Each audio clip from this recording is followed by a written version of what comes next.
Nang gabing iyon, pumasok si Ramon Villanueva sa handaan ng kaarawan ng sarili niyang anak kasama si Isabel sa kanyang tabi. Tila ba ang pagdadala ng kabit sa loob ng bahay kung saan nakatira pa ang kanyang asawa ay isang ordinaryong desisyon na walang sinuman ang maglalakas loob na kwestiyonin. Nanatili si Lara malapit sa cake. Sinusubukang pigilan ang maliit na si Diego na mapansin ang bigat ng mga tingin, ang mga bulungan, at ang kakaibang katahimikan na bumalot sa mga bisita sa kanilang mansyon sa Forbes Park. Mukhang sigurado si Ramon na mananatiling kontrolado ang lahat dahil ang pera, apelido, at impluensya ay palaging nagpapatahimik sa maraming tao sa pamilyang iyon. Ngunit, nang pumikit si Diego sa harap ng mga kandila at inasahan ng lahat ang isang inosenteng hiling ng isang bata, iminulat niya ang kanyang mga mata, tinitigan ang kanyang ama, at sinabi ang isang bagay na nagpawala sa ngiti ni Isabel sa mismong oras na iyon. At ang pinakamasama para kay Ramon ay ang katotohanang ang pangungusap na iyon ay hindi lamang maglalantad sa kung ano ang nangyayari sa loob ng kanilang bahay, kundi hihila rin ng isang katotohanang matagal nang sinusubukang itago sa kanya ng isang tao.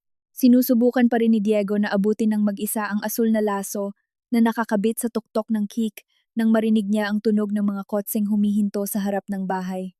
Lumingon agad si Lara Villanueva. Hindi dahil may inaasahan pa siyang mga bisita. Halos lahat ay dumating na. Ang pangunahing sala ay puno ng mga kamag-anak, mga kaibigan ng pamilya, at ilang mga ehekutibo na ipinilit imbitahin ni Ramon, kahit 3 beses nang ipinaalala ni Lara na iyon ay kaarawan ng isang bata at hindi isang hapunang pangnegosyo. Nakilala niya ang sasakyan bago pa man niya makita kung sino ang bumaba mula rito. Binuksan ng driver ang pinto sa likuran. Unang lumabas si Ramon. Sumunod agad si Isabel. Ang suot nitong damit ay sapat ang pagiging disente upang walang sinuman ang makatawag dito na isang probokasyon, ngunit masyadong elegante para magmukhang isang nagkataon lamang. Hinawakan ni Ramon ang baywang nito sa loob ng 2 segundo bago niya naalala na may higit sa 50 taong nakatingin.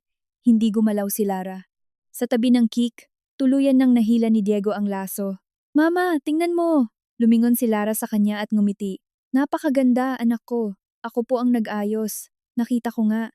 Itinuro ni Diego ang kanyang ama sa may pintuan. Lumawak ang ngiti ng bata. Dumating na si Pap. Iyon ang pinakamasamang bahagi. Hindi ang pagpasok ni Isabel, hindi ang mga bulungan, kundi ang makita si Diego na tumatakbo patungo kay Ramon nang walang kaalam-alam na may mali sa eksenang iyon.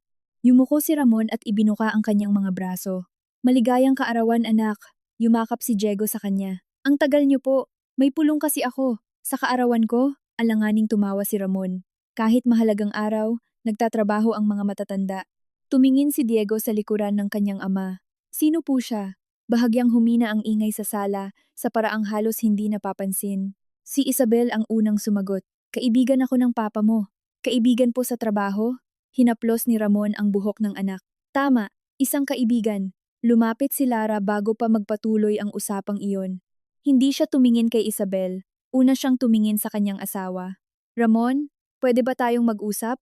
Ngayon na? Ngayon na?" Napansin ni Ramon sa kilos ng kanyang asawa na walang silbi ang magpanggap na hindi niya naintindihan. Ibinigay ni Ramon si Diego sa nakatatandang kapatid nitong babae na si Celine at sinamahan si Lara patungo sa gilid na pasilyo. Naiwang mag-isa si Isabel sa sala. Kahit paano sa loob ng ilang segundo, dumaan si Celine sa harap niya habang karga si Diego at hindi man lang itinago ang kanyang pandidiri. "Napakainit naman ng pagtanggap," bulong ni Isabel. Huminto si Celine. "Pumasok ka sa handaan ng anak ng isang lalaking may asawa habang kasama mo siya. Gusto mo ba ng palakpak?" Nagtaas ng kilay si Isabel. "Hindi kami magkahawak kamay." "Totoo iyon. Sa baywang lang, mas disente nga naman." Tumingin si Diego sa kanilang dalawa. "Tita, nasaan po si Mama?"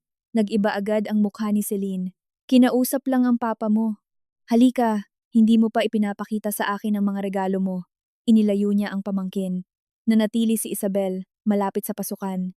Ngumiti siya sa mga bumabati sa kanya, ngunit napakahigpit ng hawak niya sa kanyang bag kaya bumaon ang kanyang mga kuko sa balat nito.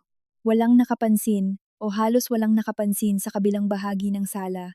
Isang lalaking may uban na nagngangalang Arturo Mendoza ang nagmasid sa eksena nang walang anumang komento. Siya ay minoryang kasosyo sa kumpanya ng pamilya Villanueva sa halos 20 taon at naimbitahan siya dahil gusto siya ni Diego, hindi dahil gusto ni Ramon ang presensya niya. Tumingin si Arturo kay Isabel. Pagkatapos ay sa pasilyo kung saan nawala sina Ramon at Lara, at kinuha ang kanyang cellphone. Wala siyang tinawagan. Binuksan lamang niya ang isang lumang mensahe at muling binasa ang 2 linya. Pagkatapos ay isinara niya ang screen. Sa pasilyo, naghintay si Lara hanggang sa makalayo sila ng sapat sa mga tao. Nawawala ka na ba talaga sa katinuan? Naghalukip-kip si Ramon. Huwag mong simulan. Hindi ako magsisimula. Ikaw ang nagsimula nang dalhin mo siya sa loob ng bahay. Sumama si Isabel sa akin dahil may tipanan kami bago ito. Nagpakawala ng maikling tawa si Lara, na tila ba walang ibang lugar sa mundo kung saan pwede siyang maghintay ng 2 oras. Inimbitahan siya. Natahimik si Lara. Huli na nang mapansin ni Ramon. Nino, umiwas siya ng tingin saglit. Mabilis lang, pero nakita iyon ni Lara. Nino, Ramon, kung ganoon, huwag mong sabihing inimbitahan siya na para bang ibang taong gumawa ng desisyong iyon. Ayokong gumawa ng eksena ngayon. Tumikhim si Lara at humakbang papalapit. Dinala mo ang kabit mo sa kaarawan ng anak natin, at ngayon gusto mong ipaliwanag na ako ang gumagawa ng eksena. Hinaan mo ang boses mo. Hindi niya hininaan. Sana inisip mo muna iyan bago ka pumasok sa pintuang iyon. Tumingin si Ramon sa direksyon ng sala. Walang alam si Diego. Eksakto, mahina ang paglabas ng pangungusap, at iyon ang nagpahinto kay Ramon. Palihim na itinuro ni Lara ang sala. Masaya siya dahil dumating ang ama niya. Nakita niya ang isang estrangherang babae na pumasok kasama mo, at nagtanong kung kaibigan mo ba siya. Iyan ba ang kaarawan na gusto mong ibigay sa kanya? Hinawakan ni Ramon ang kamay ni Lara malapit sa panga nito. Ipapaliwanag ko pagdating ng panahon. Panahon ng alin? Lara, ng hiwalayan. Sa wakas ay hinarap niya ang kanyang asawa. Walang nagsalita sa kanilang dalawa sa loob ng ilang segundo. Alam na ni Lara. Hindi dahil umamin si Ramon. Alam niya dahil sa nakalipas na 6 na linggo ay tumigil na itong magtago ng sapat para makapagkaila. Ngunit patuloy pa ring nagtatago ng sapat upang hindi umamin. Mga naputol na tawag sa telepono kapag pumapasok siya. Mga biyaheng hindi tumutugma sa schedule ng kumpanya. Mga hapunang pangnegosyo na natatapos ng 2:00 ng madaling araw. Oo, 3 araw bago iyon, isang larawan na sumalamin sa salamin ng isang restauran ay hindi nagpapakita ng halik, hindi na kailangan. Ipinapakita nito si Ramon na hawak ang mukha ni Isabel na may lapit ng isang taong ginawa na iyon ng maraming beses. Itinago ni Lara ang larawan, hindi niya kinumpronta ang asawa. Gusto muna niyang magdesisyon kung ano ang gagawin. Si Ramon, sa kabilang banda, ay tila nagdesisyon na para sa kanya. Mag-uusap tayo pagkatapos ng handaan, sabi niya. Aalis siya. Hindi. Dahan-dahang kumurap si Lara. Kakasabi mo lang ba ng hindi? Hindi ko pa aalisin ang isang bisita sa bahay, sa pamamahay ko. Pamamahay natin. Bahagyang ikiniling ni Lara ang kanyang mukha. Nakakatuwang naalala mo iyan ngayon. Kinagat ni Ramon ang kanyang mga labi. Huwag mong gawing kompetisyon ito. Ginawa mo na. Humakbang siya patungo sa kanyang asawa. Gawin mo ito para kay Diego. Matagal bago sumagot si Lara. Huwag mong gamitin ang anak natin para hingin ang pananahimik ko sa kahihiyang dinala mo sa mismong kaarawan niya. Sa kabilang dulo ng pasilyo, bumukas ang isang pinto. Automatikong lumayo ang dalawa sa isa't isa. Lumitaw si Diego. Nag-aaway po ba kayo? Iniba ni Lara ang kanyang ekspresyon bago pa man siya tuluyang makaharap. Hindi, anak ko. Tumingin si Diego sa kanyang ama. Parang nag-aaway eh. Yumuko si Ramon. Nag-uusap lang kami. Malakas po magsalita si mama kapag galit siya. Halos ngumiti si Lara. Sino ang nagsabi sa'yo niyan? Dito po ako nakatira. Tumawa si Ramon. Ngunit mabilis na namatay ang tawa. Hinila ni Diego ang kamay ng kanyang ina. Halika po, may dalang regalo si Tito Arturo para sa akin. Hinayaan ni Lara na dalhin siya ng bata bago bumalik sa sala. Tumingin siya sa huling pagkakataon kay Ramon. Lalayo siya kay Diego. Hindi sumagot si Ramon. Nagpatuloy sa paglalakad si Lara. At doon may isang detalye. Hindi kailanman tumatanggap ng utos si Ramon sa loob ng sarili niyang bahay. Lalo na kung galing kay Lara. Sa loob ng maraming taon, nasanay na siyang makita itong umaatras bago pa umabot sa puntong wala nang bawian ng isang pagtatalo. Ngunit sa pagkakataong ito, hindi siya umatras. At hindi pa rin alam ni Ramon kung bakit. Kung ikaw ang nasa lugar ni Lara at sumulpot ang asawa mo sa kaarawan ng anak niyo kasama ang kabit niya, makakaya mo bang manatili hanggang matapos ang handaan para lang protektahan ng bata? Sabihin mo sa akin sa mga komento kung saan ka nanonood ngayon at anong oras na dyan. At kung kararating mo lang, sumubaybay ka na dahil ang gabing ito ay magbabago sa paraang hindi inaasahan ng sinuman sa bahay na iyon. Sa sala, inabot ni Arturo kay Diego ang isang mahabang kahon. Pinunit ng bata ang balot at sa loob ay may isang maliit na teleskopyo. Napanganga si Diego. Totoo po ba ito? Totoong totoo, sagot ni Arturo. Pero may isang kondisyon. Ano po iyon? Hindi pwedeng subukang buuin mag-isa ng papa mo. Tumawa si Diego. Narinig iyon ni Ramon. Nakakarating lang. Bakit? Tumingin si Arturo sa kanya. Dahil noong huling beses na bumuo ka ng bisikleta, may sumobrang 4 na piraso. Natawa ang ilang tao. Bahagyang gumaan ang paligid. Sa maikling sandali ay lumapit si Isabel. Patingin nga. Iniharap ni Diego ang teleskopyo sa kanya. Mahilig ka po ba sa bituin? Oo. Tuturuan mo ba akong buuin ito? Tumingin si Isabel kay Lara. Inaasahan ko iyon. Ang salita ay wala namang mali siya. Ang paraan ng pagkasabi, meron. Napansin iyon ni Lara. Napansin din ni Isabel na napansin ni Lara. Si Diego ay hindi. Bumalik siya sa pagsasalita tungkol sa teleskopyo. Sabi ni Mama, kapag 8 taon ako, pupunta kami sa isang lugar na walang ilaw para makita ang langit. Nagsalubong ang kilay ni Ramon. Anong biyahe? Sumagot si Lara nang hindi nakatingin sa kanya. Pinag-usapan nating iyon noong Enero. Hindi ko matandaan. Itinama siya ni Diego. May kausap po kayo sa telepono noon. Ibinaba ni Arturo ang kanyang paningin para itago ang isang ngiti. Pinagmasdan ni Isabel si Ramon. Mabilis iyon, ngunit may tumigas sa ekspresyon ng kanyang mukha. Sa loob ng ilang linggo, sinasabi ni Ramon na tapos na ang kasal nila. Na sila ni Lara ay halos wala ng pinagsasaluhan. Na nagkukunwari na lamang sila para sa anak at sa kumpanya. Ngunit doon ay may mga maliliit na detalyeng hindi tumutugma sa bersyong iyon. Isang planadong biyahe, isang bahay na puno ng mga litrato, mga kasambahay na kumukonsulta kay Lara bago ang anumang desisyon, at higit sa lahat, isang batang nagsasalita tungkol sa kanyang ina na tila siya ang sentro ng lahat. Hindi nagustuhan ni Isabel iyon. Hindi dahil nagsiselos siya sa isang bata, kundi dahil ang mga bata ay naglalantad ng mga hirarkiyang inaabot ng buwan ng mga matatanda para pagtakpan. Maya-maya pa, nakita ni Lara si Isabel na mag-isa malapit sa beranda. Pwede sana siyang dumaan lang, pero hindi. Alam mo ba nakaarawan ni Diego ngayon? Lumingon si Isabel. Alam ko. At pumunta ka pa rin? Inimbitahan ako ni Ramon. Ang tanong ko ay kung alam mo, hindi kung sino ang nag-imbita. Hinawakan ni Isabel ang kanyang hikaw. Gusto mo bang humingi ako ng tawad? Hindi. Kung ganoon, anong gusto mo? Tiningnan siya ni Lara sa unang pagkakataon ng walang anumang pagmamadali. Maintindihan? Ngumiti si Isabel. Bago ito. Ang alin? Ang asawa na gustong intindihin ng kabit. Hindi. Ang kabit na nag-aakalang pinili siya dahil nanalo siya sa isang kompetisyon. Nawala ang ngiti ni Isabel. Mag-ingat ka, Lara. Saan? Sa imaheng iniisip mo para sa sarili mo. Nagpakawala ng maikling tawa si Lara. Pangungusap niya iyan. Hindi sumagot si Isabel. Nagpatuloy si Lara.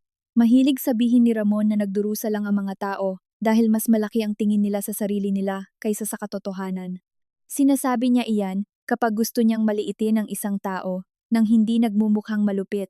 Naging seryoso na ngayon si Isabel. Sinusubukan mo ba akong kumbinsihin na mas kilala mo siya? 11 taon ko siyang naging asawa. Asawa pa rin. Dahil napakabilis ng sagot, napakurap si Isabel. Iyon ang unang pagkakataon ng gabing iyon na may tila talagang nagulat. Sabi ni Ramon, hinding-hindi ka raw papayag sa hiwalayan. Ikiniling ni Lara ang kanyang ulo. Sinabi niya? Sinabi niya. Kung ganoon, mas hindi niya kilala ang asawa niya kaysa sa kabit niya. Naghalukip-kip si Isabel. Nang-uuto ka lang. Tungkol saan? Sa pag-alis ko? Tumingin si Lara sa sala. Tumatahak si Diego sa mga bisita dala ang teleskopyo na nasa kahon pa rin. Siguro. Pagkatapos ay binalik ang kanyang mga mata kay Isabel. Pero may isang bagay na napagdesisyonan ko na. Ano? Hindi magiging pain ang anak ko sa kwentong ito. Nakatakas sa bibig ni Isabel ang mga salitang walang nagsalita tungkol kay Diego. Nanigas si Lara. Isa lang itong pangungusap, ngunit may nagbago rito. Wala rin akong sinabing may nagsalita. Napansin ni Isabel ang kanyang pagkakamali. Alam mo ang ibig kong sabihin. Alam ko. Huwag kang mag-imbento ng kwento. Wala akong inimbento. Lumayo si Lara. Tinawag siya ni Isabel. Lara. Huminto siya. Ano? Nag-atubili si Isabel. Masyadong maliit para magmukhang takot. Ngunit masyadong malaki para hindi mapansin. Huwag kang gagawa ng anumang padalos-dalos. Sumagot si Lara. Nakakatawa. Iyan mismo ang payong ibibigay ko sana sa iyo. At bumalik na siya sa handaan. Naiwang mag-isa si Isabel sa beranda. Sa pagkakataong ito, hindi siya ngumiti. Kinuha niya ang cellphone at binuksan ang isang usapan na walang nakasave na pangalan. Mabilis na nagtipa.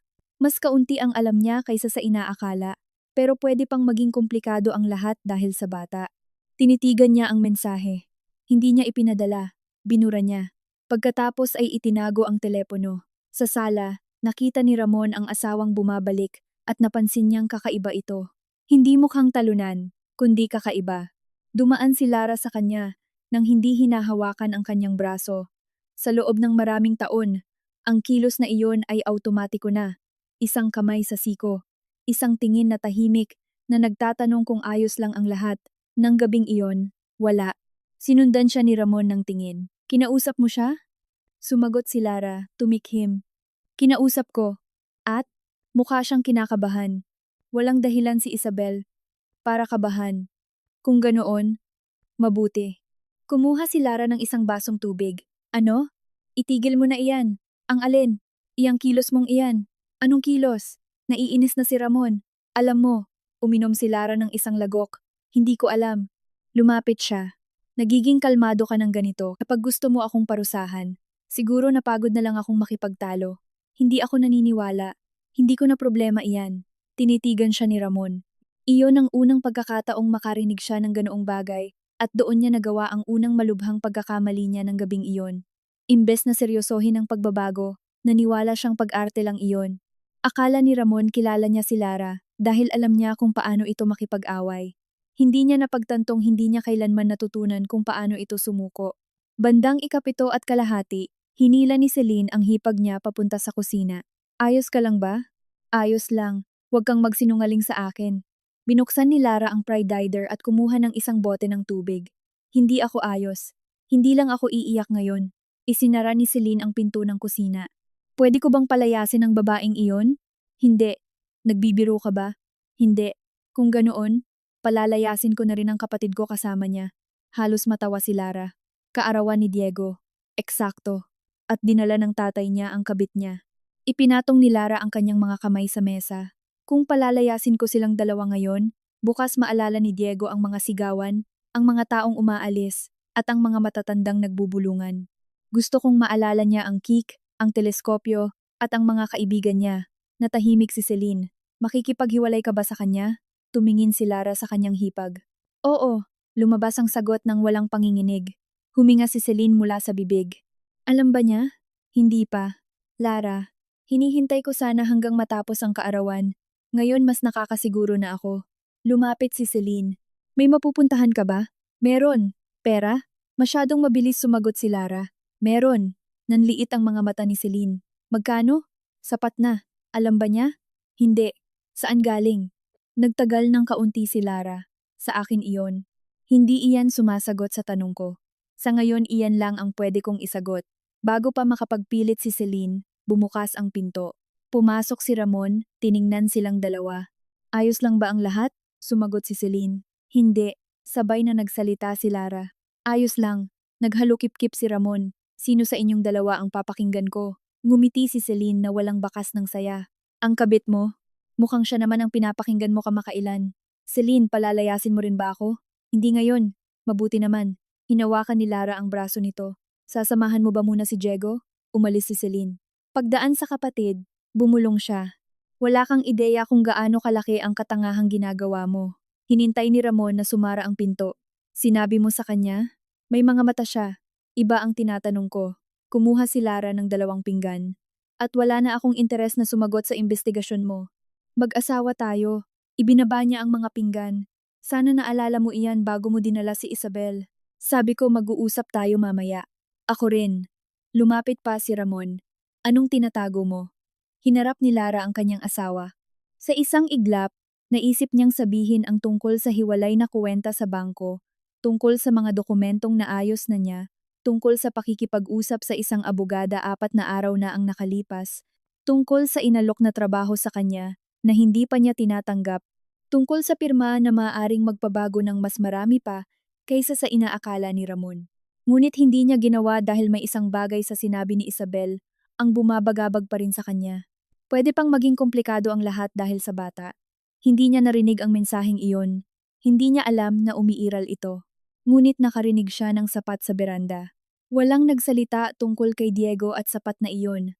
Wala akong tinatago na magiging problema mo ngayon. Nagpakawala ng tawa si Ramon. Walang katuturan iyang sinasabi mo. Magkakaroon din. Tinatapangan mo ba ako? Kinuha ulit ni Lara ang mga pinggan. Binabalaan kita. Hinawakan ni Ramon ang pulso niya. Hindi niya hinigpitan, ngunit tiningnan ni Lara ang kamay nito. Pagkatapos ay ang mukha niya. Binitawan siya ni Ramon.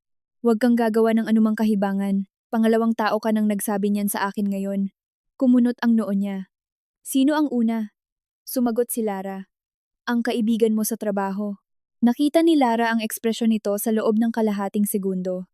Bakit naman niya sasabihin iyon? Tanungin mo siya. Ano bang pinag-usapan niyo? Akala ko ba ayaw mo ng eksena? Nanatiling nakatayo si Ramon. Lumabas ng kusina si Lara. Nang mag-isa na siya, kinuha niya ang cellphone sa kanyang bulsa, binuksan ang usapan kay Isabel, at nagtipa. Ano ang sinabi mo kay Lara? Dumating halos agad ang sagot, wala naman. Ramon, sinabi niya na sinabi mo raw na huwag siyang gagawa ng anumang kahibangan. Lumitaw ang 3 tuldok, nawala, bumalik. Isabel, ang ibig kong sabihin ay tungkol sa hiwalayan. 2 beses binasa ni Ramon, hindi siya sumagot dahil may isang detalye, hindi niya kailanman sinabi kay Isabel na alam ni Lara ang tungkol sa hiwalayan. Dahil teknikal, wala pa namang inaanunsyong hiwalayan, isinara ni Ramon ang screen.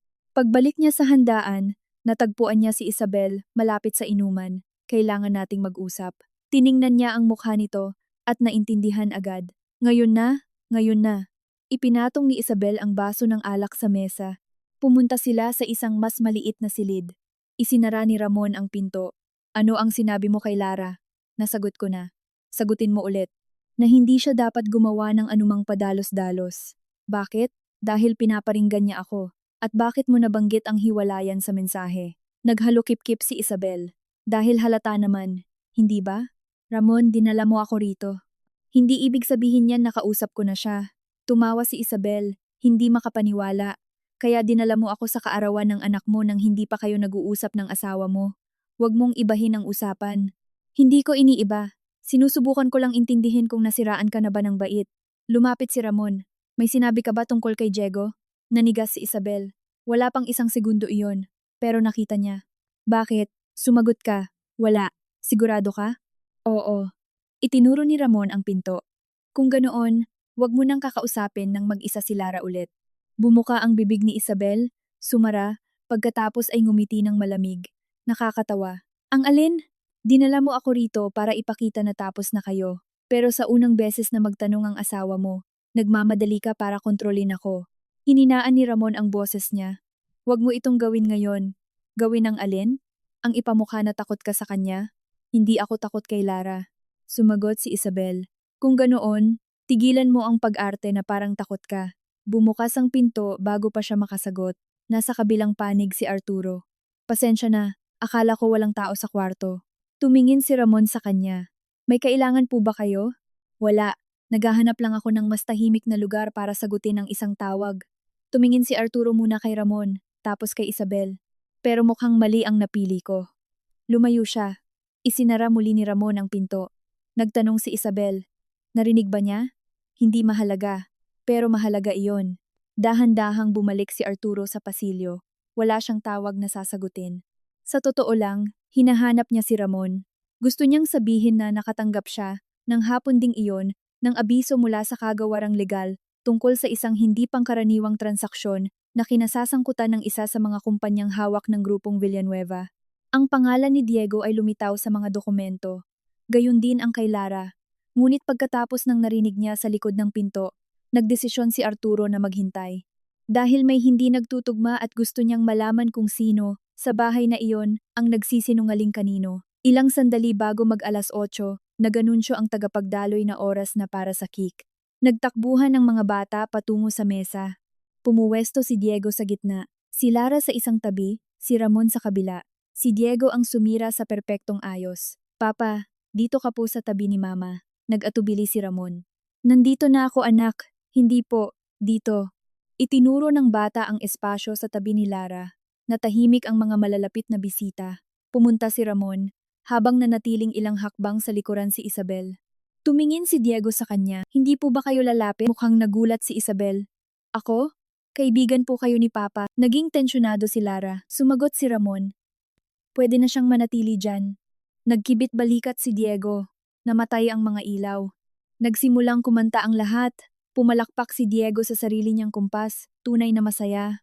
Sa minutong iyon, walang kataksilan para sa kanya. Walang diborsyo. Walang ibang babae ang kanyang ama. Ang tanging umiiral lang ay ang tsokolateng cake, ang bagong teleskopyo, at ang mga taong mahal niya na kumakanta ng kanyang pangalan. Napansin ito ni Lara at muntik nang mawalan ng kontrol. Hindi siya umiyak. Yumuko siya at inayos ang kwelyo ng polo nito. Bumulong si Diego. Mama, bakit anak? Pwede po bang humiling ng kahit ano? Oo. Kahit mahirap?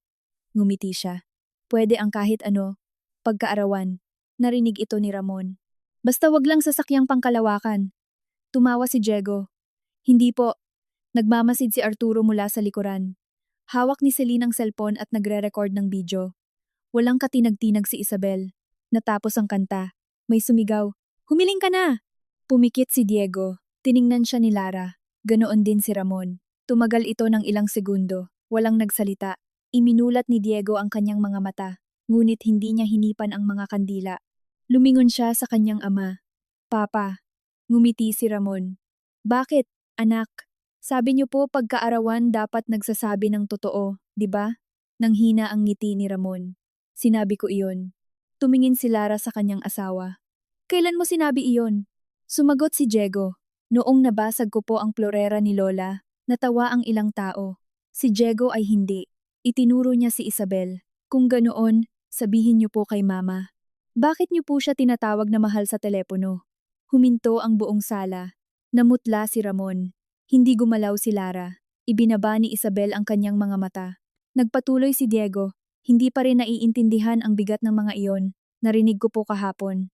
Bumuka ang bibig ni Ramon. Anak, ang hiling ko po ay wag na kayong magsinungaling kay Mama. Walang humawak sa kick, walang tumawa. Tumingin muli si Diego sa mga kandila. Pwede po ba akong humiling ng isa pa? Sa wakas ay nakapagsalita si Lara. Pwede, anak ko. Itinuro ng bata si Isabel. Gusto ko po ibalik niya ang asul na folder na kinuha niya sa kwarto ni Mama. Inangat ni Isabel ang kanyang ulo. Lumingon si Ramon sa kanya. Anong folder? Sumagot na si Diego. Iyong may pangalan kong Diego. Hindi maitago ni Isabel ang kanyang takot. Ang unang taong gumalaw ay si Lara. Hindi siya tumingin kay Isabel. Lumuhod siya sa harap ni Diego at ipinatong ang dalawang kamay sa mga balikat nito. Anak, tingnan mo ako. Sumunod si Diego. Nakita mo siyang kinukuha ang folder? Opo. Kailan? Kahapon po. Humakbang paharap si Ramon. Kahapon saan? Itinuro ni Diego ang pasilyo patungo sa mga kwarto. Sa kwarto po ni Mama. Sinubukan ni Isabel na tumawa. Mali ang tunog na lumabas. Walang katuturan yan. Wala ako rito kahapon. Kumunot ang noo ni Diego. Nandito po kayo. Lalo pang naging tahimik ang bulwagan. Dahan-dahang lumingon si Ramon. Isabel. Mabilis siyang sumagot. Sinundo kita bago tayo maghapunan. Sinabi mo naghintay ka sa kotse. Naghintay ako halos buong oras. Tinaas ni Diego ang kamay niya na parang gusto nitong itama ang guro niya. Hindi po kayo naghintay. Hindi inalis ni Lara ang tingin sa anak. Anong nangyari? Itinuro ulit ni Diego ang pasilyo. Hinahanap ko po ang pula kong kotse-kotsehan. Tapos nakita ko po siyang lumalabas sa kwarto niyo may dalang folder. At paano mo nalamang sa akin iyon? Kasi po may sticker na may pangalan niyo. Nagtanong si Ramon. At ang pangalan mo? Nag-isip si Diego. Nasa isang papel po na nahulog. Umiling si Isabel. 7 taong gulang pa lang siya. Lumabas ang pangungusap bago pa niya mapigilan. Humakbang ng isa si Celine. Ano naman ngayon? Baka nagkakamali siya. Tumingin si Diego kay Isabel. Marunong po akong magbasa. Halos ngumiti si Celine. Si Arturo, hindi. Tumigil na siya sa pagmamasid bilang bisita. Ngayon ay nagmamasid na siya bilang isang negosyante. Anong dokumento iyon, Lara? Tumayo siya. Gusto ko ring malaman. Sinubukan ni Ramon na kunin ang kontrol. Tapos na ang handaan. Tumingin si Diego sa kanya. Pero hindi ko pa po nahipan ng kandila. Tumama ang pangungusap sa sala sa paraang hindi magagawa ng anumang pagtatalo. Pumikit si Lara ng isang sandali. Napansin iyon ni Ramon. Tumingin sa anak. Pagkatapos ay sa dose-dose ng tao sa paligid. Sa unang pagkakataon ng gabing iyon, tila hindi niya alam kung anong papel ang dapat niyang gampanan. Ang ama, ang asawa, ang may-ari ng bahay, o ang lalaking kapapahiya lang ng sarili niyang anak. Lumapit si Celine kay Diego. Halika na. Hindi umalis ang bata. May ginawa po ba akong mali? Sumagot agad si Lara.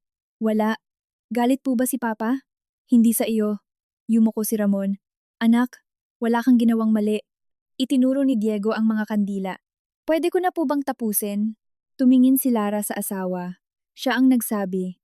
Sige na, kumantang muli ang lahat. Sa pagkakataong ito, walang kumanta ng maayos. Hinipan ni Diego ang mga kandila, pumalakpak, ngumiti, at ang ngiting iyon ay mas masama pa sa anumang akusasyon. Dahil ipinapakita nito na hindi pa rin niya naiintindihan kung ano ang nabasag niya. Nang mamatay ang mga kandila, tinawag ni Lara si Celine. Dalhin mo muna siya sa itaas. Ayoko pong umakyat, reklamo ni Diego. Yumuko si Lara. Kahit ilang minuto lang. Bakit po? Ipinagdikit niya ang noo nila. Dahil mag-uusap ang mga matatanda tungkol sa mga nakakabagot na bagay. Nagbuntong hininga si Diego. Lagi namang nakakabagot. Alam ko. Pwede ko po bang dalhin ang teleskopyo? Sige. Tumulong si Arturo sa pagkuha ng kahon.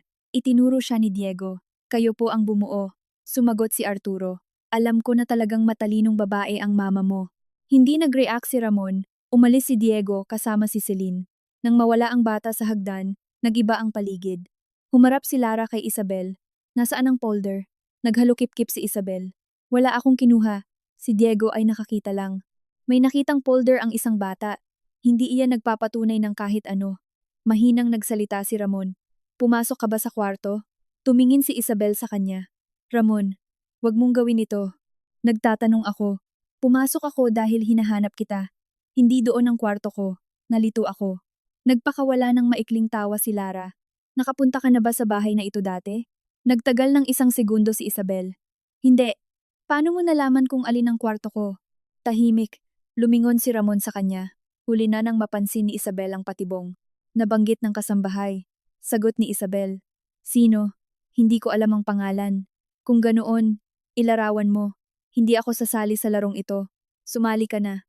Ipinatong ni Arturo ang kahon ng regalo na hawak pa rin niya sa isang upuan.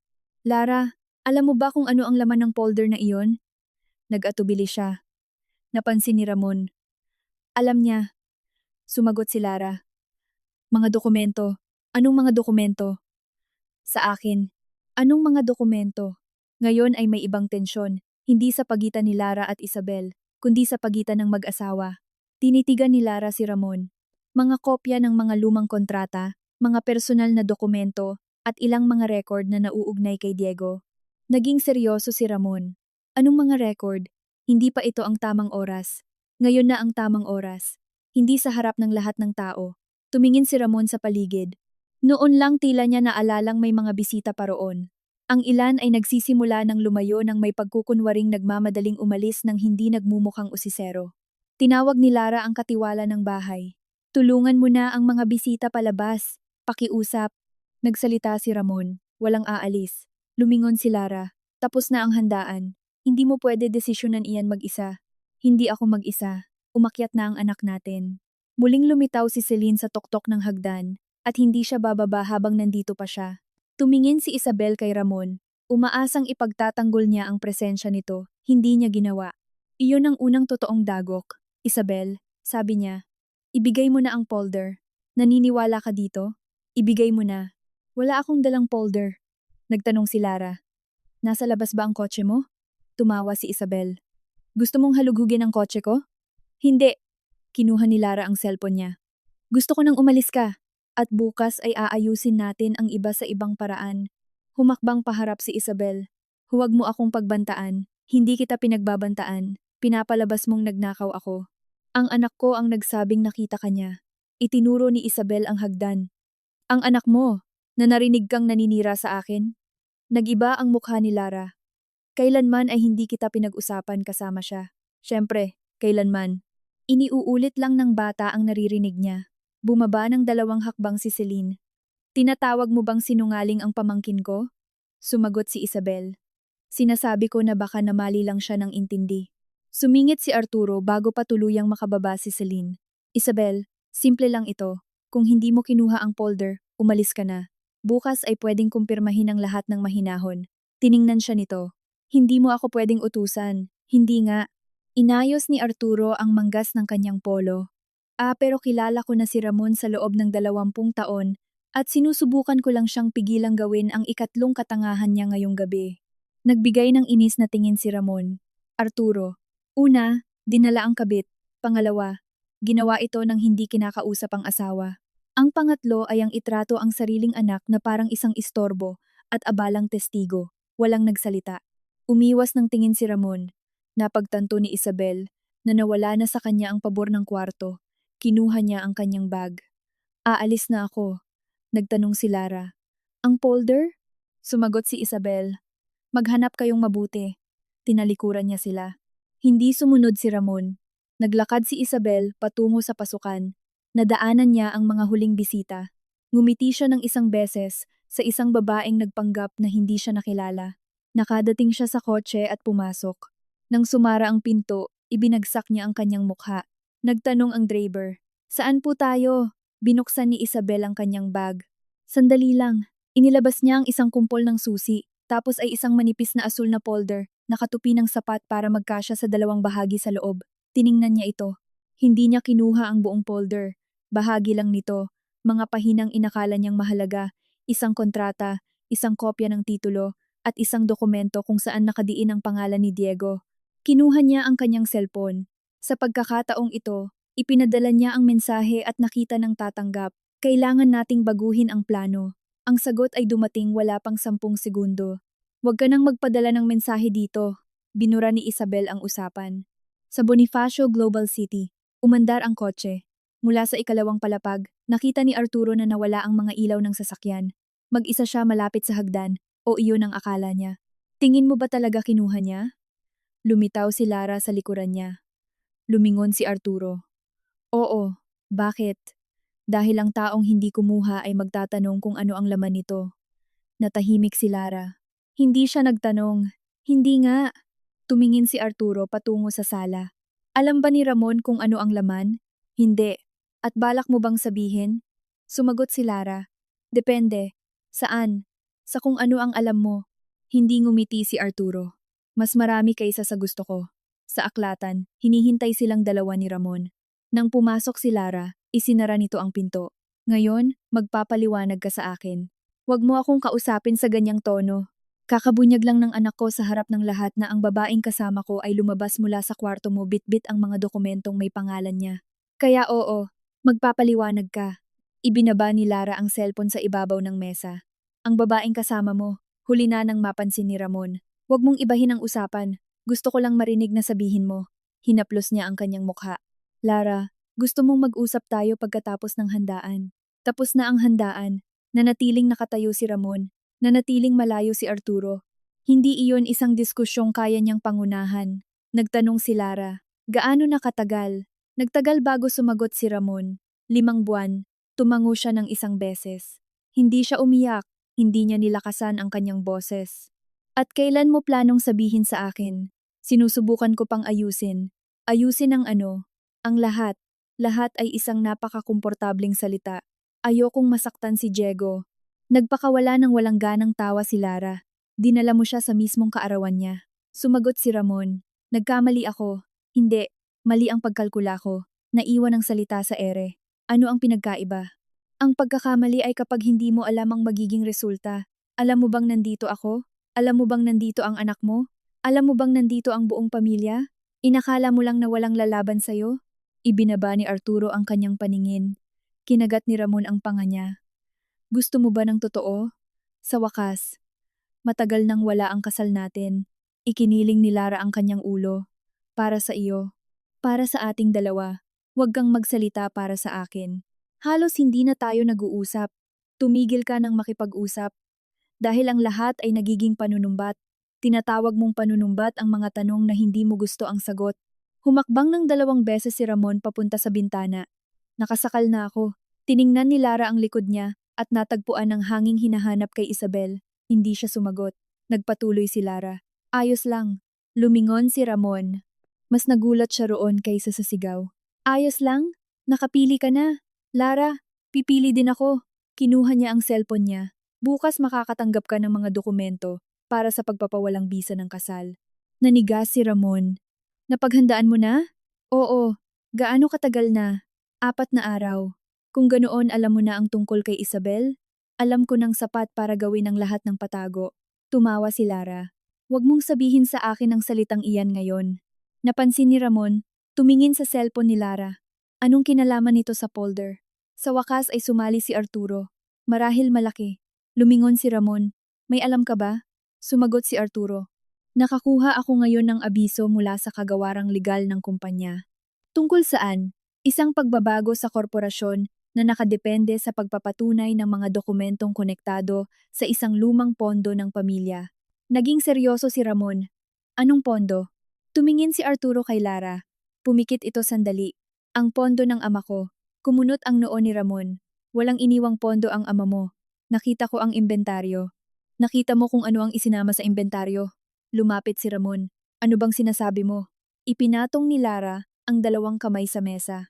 Bago siya mamatay, inilipat ng ama ko ang isang minoryang sapi na hawak niya sa 2 kumpanya patungo sa isang hiwalay na istruktura ng yaman. Anong mga kumpanya? Sumagot si Arturo. Ang isa sa mga ito ngayon ay bahagi na ng grupong Villanueva. Tumingin si Ramon sa kanya.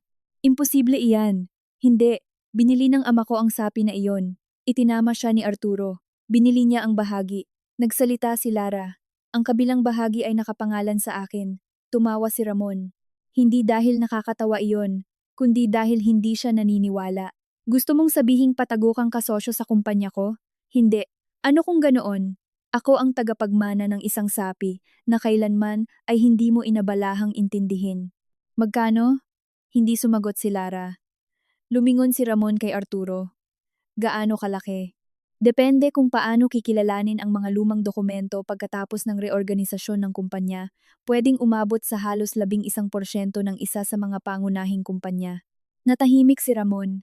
Ang 11% ay hindi kontrol, pero sapat itong impluensya para magpabago ng mga dikit na botohan. Ito ay daan. Ito ay kapangyarihang magbeto ng mga tiyak na desisyon. At ang mas malala, ito ay kapangyarihan na hindi niya alam na hawak ng kanyang asawa. Alam mo ba ito sa buong panahon na iyon? Tanong niya. Sumagot si Lara. Nalaman ko ang lahat 7 buwan na ang nakakaraan. At itinago mo sa akin. Sinubukan kong sabihin. Kailan? Noong araw na sinabi mong wala kang oras para makinig tungkol sa lumang papel ng ama ko dahil papasok ka sa isang pulong. Huminto si Ramon. Naalala niya. Hindi ang lahat. Ang pagpasok lang nito sa opisina dala ang isang maliit na kahon. Hindi man lang niya inalis ang tingin sa laptop niya. Sinabi niyang iwan na lang iyon sa tagatuos. Bakit hindi mo pinilit? Tinitigan siya ni Lara. Dahil pagkatapos ng 11 taon, napagod na akong humingi ng 5 minutong atensyon. Umiwas ng tingin si Arturo. Umupo si Ramon. Sa unang pagkakataon ay tila mas maliit siya sa silid na iyon. At si Diego? Sumagot si Lara. Kung may mangyari sa akin, mapupunta ang sapi sa kanya. Inangat ni Ramon ang kanyang mga mata. Kaya ba nasa folder ang pangalan niya? Oo. Kung ganoon, alam ito ni Isabel. Iyan ang tanong. Kinuha ni Arturo ang kanyang cellphone. Hindi lang iyan ang nag-iisa. Tumingin si Ramon. Ano? 3 linggo na ang nakalipas. May sumubok humingi ng kopya ng mga dokumentong konektado sa lumang sapi. Naging tensyonado si Lara. Sino? Ang hiling ay dumaan sa pamamagitan ng isang panlabas na kumpanya ng mga abogado. Pangalan? Sumagot si Arturo. Wala pa ako. Tumayo si Ramon. Aalamin ko. Hindi gumalaw si Arturo. Aalamin natin, pero hindi mo pwedeng itrato ito na parang pwedeng utusan ng lahat at ayusin bukas ng umaga. Bakit? Dahil anumang padalos-dalos na aksyon ay pwedeng makasama mismo sa taong sinasabi mong gusto mong protektahan. Itinuro niya ang ikalawang palapag. Si Diego. Natahimik si Ramon. Iyon ang unang pagkakataon ng gabing iyon na may gumamit ng pangalan ng bata at hindi siya sumagot ng may pagdepensa. Nagtanong si Lara. Tingin mo ba kaya pumunta si Isabel dito? Sumagot si Arturo. Tingin ko maaga pa para magdesisyon. Nagsalita si Ramon. Wala siyang alam. Lumingon si Lara. Sigurado ka? Hindi ko kailanman sinabi. Kakadiskubre mo lang. Eksakto. Walang sinabi si Lara, pero nagsalita si Arturo. Ang hindi malaman mula sa iyo ay hindi nangangahulugang hindi niya alam. Inangat ni Ramon ang kanyang mga mata. Naiwan ang pangungusap roon. Mabigat. Nang gabing iyon, hindi umuwi si Isabel sa bahay niya. Pumunta siya sa isang mas maliit na kondominium sa BGC na hindi man lang alam ni Ramon. May naghihintay na lalaki sa kusina. Wala pang 40 taong gulang, nakasuot ng Amerikana ng walang kurbata, may maliit na peklat malapit sa baba. Pumasok si Isabel at inihagis ang bag niya sa mesa. Palpak. Hindi nagtanong ang lalaki kung paano. Anong dinala mo? Inilabas niya ang mga pahina. Ito. Binasa ng lalaki ang unang pahina. Kulang ng mga kalakip. Kailangan ko nang umalis. Dapat kinuha mo ang lahat. Nakita ba ng anak? Inangat niya ang kanyang mga mata. Sinabi mong walang tao sa kwarto. Wala nga. Paano ka nakita ng isang bata? Naglalakad ang mga bata. Inilipat ng lalaki ang isang pahina. At si Ramon? Naghihinala. Sa iyo? Hindi pa masyado. Kung ganoon aatras muna tayo. Tumawa si Isabel. Ngayon? Ngayon? Isinama mo ako rito sa loob ng ilang buwan at gusto mong umatras dahil nagsalita ang isang bata sa isang handaan. Tinupi ng lalaki ang isang pahina. Ako ang nagpasok sa iyo. Naging seryoso ang lalaki. Huwag mong simulan. Ikaw ang unang lumapit sa akin. Dahil sinabi mong nililipat ni Ramon ang yaman niya bago ang hiwalayan. Totoo naman. Sinabi mong kung makakapasok ako sa bahay. Sinabi kong kailangang kumpirmahin ang mga dokumento. Gumawa ako ng higit pa sa pagkumpirma. Tiningnan siya ng lalaki. Iyan ang problema mo. Ipinatong ni Isabel ang dalawang kamay sa mesa. Ang problema ko ay naniwala akong impormasyon lang ang gusto mo. Nanatiling nakaupo ang lalaki. At ano ang gusto mo? Pag-ibig? Tumama ang tanong. Tumawa si Isabel ng isang beses. Hindi mo siya kilala. Kilala ko ang ganyang klase. Hindi. Mayaman na lalaking may asawa. Kabit na naghihintay ng pangako. Asawang minamaliit. Kilala ko. Hinablot niya ang mga pahina mula sa kamay nito. Tapos na ba? Hinawakan ito ng lalaki. Hindi pa. Hindi na ako patuloy na papasok sa bahay na iyon. Hindi na kailangan. Kung ganoon ano, kailangan nating malaman kung naisaaktibo na ni Lara ang sapi niya. Tumingin si Isabel. Naisaaktibo? Kung formal niyang ayusin ang lahat bago ang reorganisasyon, magbabago ang komposisyon ng lupon. At bakit naman mahalaga iyon sa iyo? Binitawan niya ang mga papel. Dahil marami ang gustong hindi makontrol ni Ramon nang mag-isa ang susunod na pulong ng lupon. Nanatiling nakatayo si Isabel. Sinabi mong para protektahan ako ito, pati iyon, sinungaling. Ngumiti ang lalaki. Ngayon naiintindihan mo na kung bakit gustong-gusto ka ni Ramon. Sinampal siya ni Isabel. Umalingaw-ngaw ang tuyong tunog sa kusina. Dahan-dahang lumingon ang lalaki. Hindi siya tumayo. Gumaan ba pakiramdam mo? Huminga si Isabel mula sa bibig. Sino ang nasa likod nito? Sumagot siya. Ako. Hindi mo na kailangang malaman. Kailangan ko. Hindi. Kinuha niya ang kanyang bag. Sa iyo na yang mga papel mo. Nagsalita ang lalaki bago pa siya makarating sa pinto. Kung aalis ka ngayon, bukas malalaman ni Ramon na ang pag-access sa panloob na sinupan ay ginawa gamit ang kredensyal na nakapangalan sa iyo. Huminto si Isabel. Lumingon. Anong kredensyal? Yung hiningi mo sa asistente niya. Nag-iba ang mukha niya. Sinabi mong hindi iyon nagiiwan ng tala. Sinabi ko na malamang hindi magiiwan. Hayop ka! Tinaas ng lalaki ang kamay niya. Mag-isip ka muna, Isabel. Nanigas siya. Ngayon ay hindi na siya isang kabit na gustong talunin ng asawa, kundi isang taong nakaintindi na itinulak siya sa loob ng isang mas malaking bagay. Anong gusto mo? Sumagot siya. Oras lang. Kinabukasan, maagang nagpakita si Ramon sa kusina. Gising na si Lara. Kumakain si Diego ng ensaymada, nang nakapantulog. Papa, pilit nang umiti si Ramon. Magandang umaga anak. Tumingin si Diego sa bakanteng upuan. Umalis na ang kaibigan mo. Pumikit si Lara ng kalahating segundo. Umupo si Ramon sa tabi ng anak. Oo, binalik na ba niya ang folder? Hindi pa. Dahan-dahang ngumuya si Diego. Kaya, nagnakaw siya? Sumagot si Ramon. Hindi pa natin alam. Pero pag may kumuha ng hindi sa kanya, nakaw po yun. Sinubukan ni Lara na sumingit. Diego, tumingin ang bata sa kanyang ama. Galit po ba kayo sa akin? Natahimik si Ramon. Ibinaba ni Diego ang kanyang mga mata. Mabilis iyon, pero nakita ng ama at may nagbago sa kanya. Hindi. Inilapit ni Ramon ang kanyang upuan. Tingnan mo ako. Tumingin si Diego. Galit ako sa sarili ko. Bakit po? Nagtagal si Ramon. Nagmamasid si Lara. Pwede siyang magsinungaling. Pwede niyang pasimplehin. Pwede siyang tumakas. Dahil may ginawa akong nakasakit kay mama mo. Nagtanong si Diego. Si Isabel? Tumango si Ramon. Oo. Gusto niyo po siya? Napakalinis ng tanong. Hinaplos ni Ramon ang kanyang mukha. Oo. Nag-isip si Diego. Si mama. Tumayo si Lara. Diego, tapusin mo ang agahan mo. Nagpumilit ang bata. Hindi po siya sumagot. Tumingin si Ramon kay Lara. Pagkatapos ay sa anak. Mahal ko ang mama mo sa paraang hindi ko alam kung paano alagaan. Nanigas si Lara. Hindi iyon ang sagot na gusto niya. Siguro dahil huli na. Nagtanong si Diego. Di, humingi po kayo ng paumanhin. Lumunok si Ramon. Hihingi ako ng tawad. At mapapatawad ba niya? Lumingon si Lara sa lababo. Sumagot si Ramon. Hindi na nakadepende sa akin iyan. Tila hindi iyon nagustuhan ni Diego. Komplikado po pala ang kaarawan. Napangiti si Lara nang hindi sinasadya. Pagkatapos ng agahan, dinala ni Celine si Diego sa paaralan. Pagkasara ng pinto, nagsalita si Ramon. Ang sinabi ko kahapon ay totoo pa rin. Sumagot si Lara. Aling bahagi? Nagkamali ako. Sinabi mo rin na wala na ang kasal natin. Galit ako noon. Kung ganoon, piliin mong mabuti ang sasabihin mo kapag galit ka. Lumapit si Ramon. Ayokong pag-usapan iyan ngayon. Mabuti. Gusto kong protektahan si Diego. Sa wakas, nagkasundo rin tayo sa isang bagay.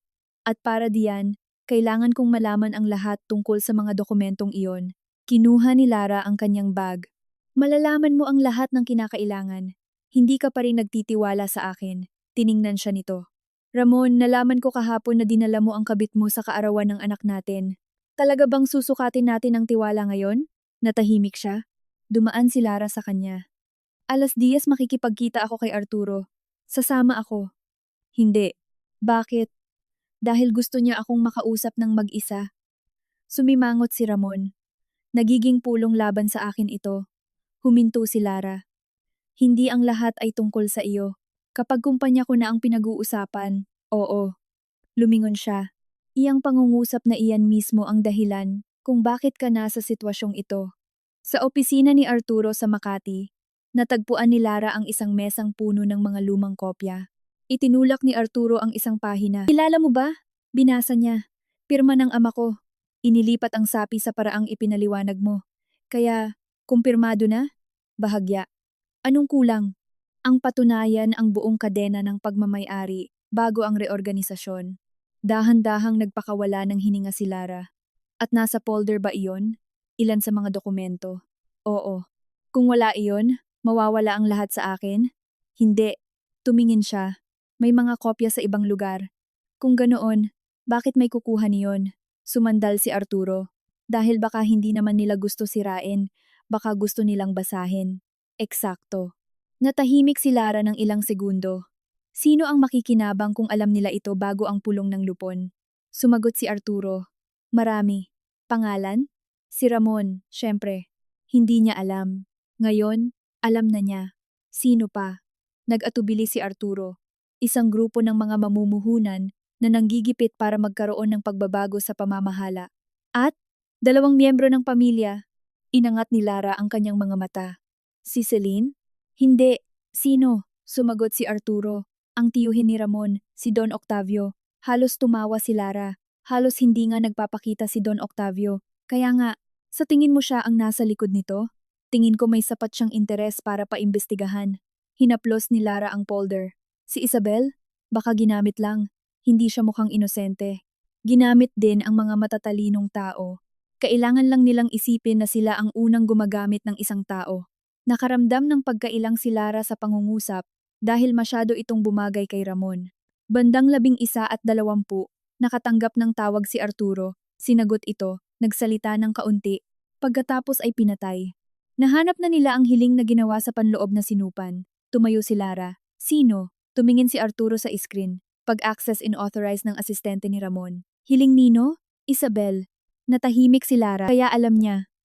Sumagot si Arturo. Alam niyang kailangan niyang maghanap ng isang bagay, hindi naman partikular kung ano. Eksakto. Kinuha ni Lara ang cellphone niya. Tatawagan ko si Ramon. Tinaas ni Arturo ang kamay niya. Teka, bakit? Dahil mayroon pa. Iniharap niya ang kwaderno. Ang hiling ay ginawa halos 4 na buwan na ang nakakaraan. Tumingin si Lara. Bago ko malaman ang panloloko. Oo. At bago ko simulan ang proseso para sa sapi? Oo. Dahan-dahan siyang umupo. Kung ganoon hindi ito sinimulan ni Isabel dahil sa hiwalayan. Malamang hindi. Tiningnan muli ni Lara ang screen. 4 na buwan. Binabago nito ang lahat. Dumating si Ramon wala pang kalahating oras. Walang tumawag sa kanya. Binuksan ni Arturo ang pinto. Paano mo nalaman? Tinawagan ako ng asistente ko. Pumasok siya, tiningnan si Lara. Totoo ba? Ang alin? Pinasok ni Isabel ang panloob na sinupan buwan na ang nakakaraan. Sumagot si Arturo. Ginamit niya ang autorisasyon mula sa asistente mo. Nanatiling nakatayo si Ramon. Para saan? Mga dokumentong nauugnay sa mga lumang sapi. Nagngalit ang mga ngipin ni Ramon. Wala siyang alam tungkol kay Lara. Sumagot si Arturo. Kaya may nagsabi sa kanya. Kinuha ni Ramon ang cellphone niya. Nagtanong si Lara. Anong gagawin mo? Tatawag at tatanungin kung nag-eespiya ba siya sa kumpanya ko. Eksakto. At tingin mo sasabihin niyang oo? Huminto si Ramon. Nagpatuloy si Lara. Ilang buwan kang naniwala sa sinasabi niya dahil gusto mong maniwala. Huwag mong gawin ang parehong bagay ngayon sa kasalungat namang paraan. Itinago ni Ramon ang cellphone. Kung ganoon, sumagot si Arturo. Hayaan natin siyang isipin na hindi pa natin alam. Hindi ito nagustuhan ni Ramon. Hindi. Bakit? Dahil nadadamay na ang anak ko. Tinitigan siya ni Lara. Ngayon nadadamay. Napansin ni Ramon ang patama. Lara, hindi. Gusto mong kumilos dahil pakiramdam mo trinidor ka. Naiintindihan ko. Pero kahapon gusto ko ring itapon ang babaeng iyon palabas ng bahay. At hindi ko ginawa. Dahil kay Diego. Lumapit siya. Kaya gawin mo rin iyan. Lulunin mo ang galit mo sa loob ng ilang oras at mag-isip ka. Tumingin si Ramon sa kanyang asawa. Iyon ang unang pagkakataon sa loob ng maraming taon na sinunod niya ang utos nito nang hindi nakikipagtalo hanggang sa huli. Ayos! Napansin ito ni Arturo. Si Lara rin. Wala lang nagkomento sa kanilang dalawa. Nang hapong iyon, nagpadala ng mensahe si Ramon kay Isabel. Kailangan nating mag-usap. Sumagot ito makalipas ang 10 minuto. Ako ring tingin ko, Ramon. Ngayong 8:00. Sa bahay ko? Ramon. Hindi. Sa otel. Binasa ni Lara ang mensahe. Maghihinala siya. Sumagot si Ramon. Naghihinala na siya. Kaya bakit siya papayag? Dahil iisipin niyang gusto kong itago sa iyo. Hindi nagustuhan ni Lara ang kadalian ng pagsagot niya. Maraming beses mo na ba iyang ginawa? Tumingin si Ramon sa screen. Ang alin? Ginamit ang otel para makipagkita sa kanya. Natahimik si Ramon. Binalik ni Lara ang cellphone. Kalimutan mo na. Lara. Hindi ngayon. Hinawakan niya ang telepono. Tama ka. Hindi pa ngayon ang oras. Maliit na bagay lang, pero mabuti na iyon. 8:00 ng gabing iyon, mag-isang pumasok si Ramon sa inuman ng otel sa Makati. Nakaupo na si Isabel. Ang tagal mo. Traffic. Kailan ka pa na late dahil sa traffic? Noon pa. Ngumiti ito. Ang kakaiba. Umupo si Ramon. Medyo komplikado kahapon. Pinalayas mo ako. Pinakiusapan kitang umalis. Sa harap niya, anong inaasahan mong gagawin ko? Kinuha ni Isabel ang baso ng alak. Ipagtanggol ako. Sinabi ni Diego na nakita kanya may dalang folder. At naniwala ka naman? Sumagot si Ramon. Naniniwala akong may nakita siya. Ibinaba ni Isabel ang baso. Nandito ka ba para imbestigahan ako? Nandito ako para makipag-usap. Tungkol sa asawa mo? Tungkol sa atin? Medyo nag-relax ito. Iyon mismo ang inaasahan ni Ramon. At ano ba tayo? Tanong niya. Nagtagal si Ramon. Komplikado. Tumawa si Isabel. Ang matamis naman. Alam mo kung saan ka pumapasok nung nagsimula ka sa akin. Alam kong may asawa ka. Hindi ko alam na may tinatago palang kalahating buhay niya sa iyo ang asawa mo. Huminto si Ramon. Anong ibig mong sabihin? Napansin ito ni Isabel. Huli na. Wala. Ulitin mo. Ang ibig ko lang sabihin, sinabi mo na may tinatagong kalahating buhay sa akin si Lara. Inayos ni Isabel ang hawak sa baso. Lagi ka kasing nagrereklamo na wala siyang sinasabi sa iyo. Hindi ko sinabi iyan. Sinabi mo. Kailan? Ramon. Hindi ko tanda lahat ng usapan natin. Sumandal paharap si Ramon. Alam mo ba ang tungkol sa sapi niya? Nag-angat ng tingin si Isabel, hindi sumagot. May sagot na si Ramon. Kailan pa? Wala akong alam na sapi. Isabel, may mga naririnig ako. Kanino? Sa mga tao sa kumpanya. Sino? Tingin mo ba ikaw lang ang may mga empleyadong tsismoso? Nanigas si Ramon. Pinasok mo ang panloob na sinupan. Nag-iba ang mukha nito. Sinong nagsabi sa iyo? Pinasok mo nga. Umatras si Isabel sa upuan. Plinano mo ito. Sumagot ka. Tinulungan ako ng asistente mo dahil sinusubukan kong intindihin ang impormasyon tungkol sa kumpanyang gusto mong bilhin. Sinungaling. Huwag mo akong kausapin ng ganyan. Anong kumpanya? Wala siyang maisagot. Ipinatong ni Ramon ang mga kamay sa mesa. Sinong nag-utos sa iyong hanapin ang mga dokumento? Binuksan ni Isabel ang kanyang bag. Tapos na ito. Hinawakan niya ang pulso nito. Binitawan niya rin agad. Sino? Huwag mo akong hawakan. Sino? Tumayo si Isabel. Gusto mong malaman? Tanungin mo ang tiyuhin mo. Nanigas si Ramon. Napansin niya ang epekto nito. Si Don Octavio? Tumawa si Isabel. Nakikita mo na? Wala kang alam? Anong kinalaman niya sa iyo? Sa akin? Wala. Kung ganoon kanino? Nanahimik ito. Tumayo rin si Ramon.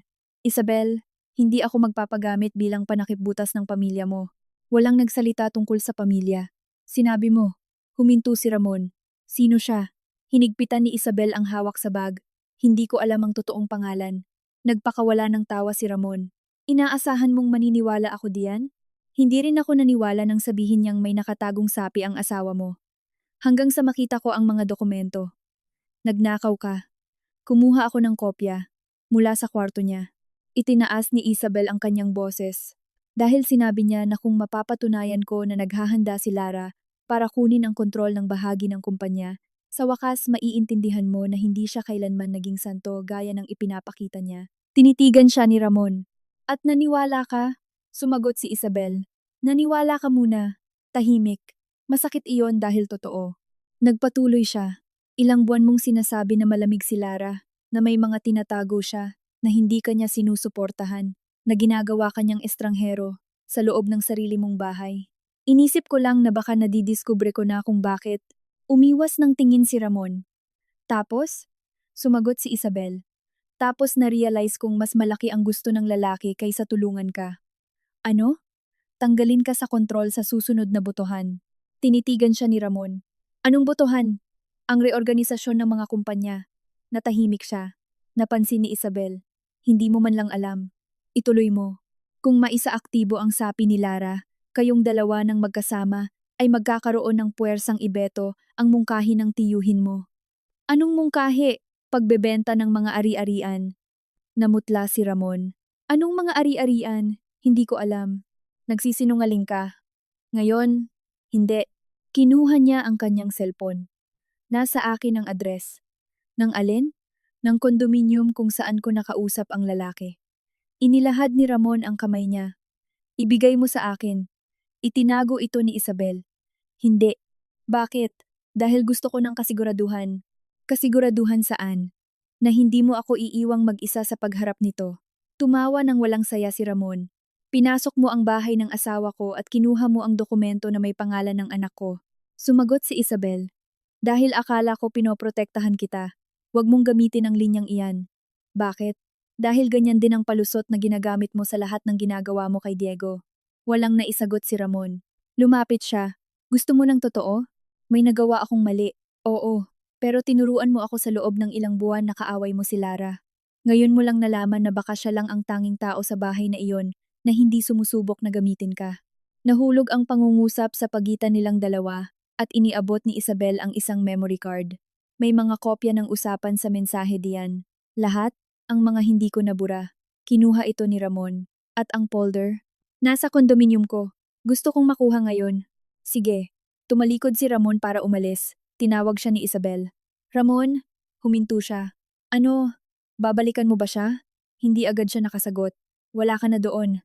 Tumawa si Isabel, pero hindi umabot sa kanyang mga mata. Ngayon naiintindihan ko na. Ang alin? Hindi ako kailanman nakikipagkumpetensya kay Lara para sa iyo. Naghintay si Ramon.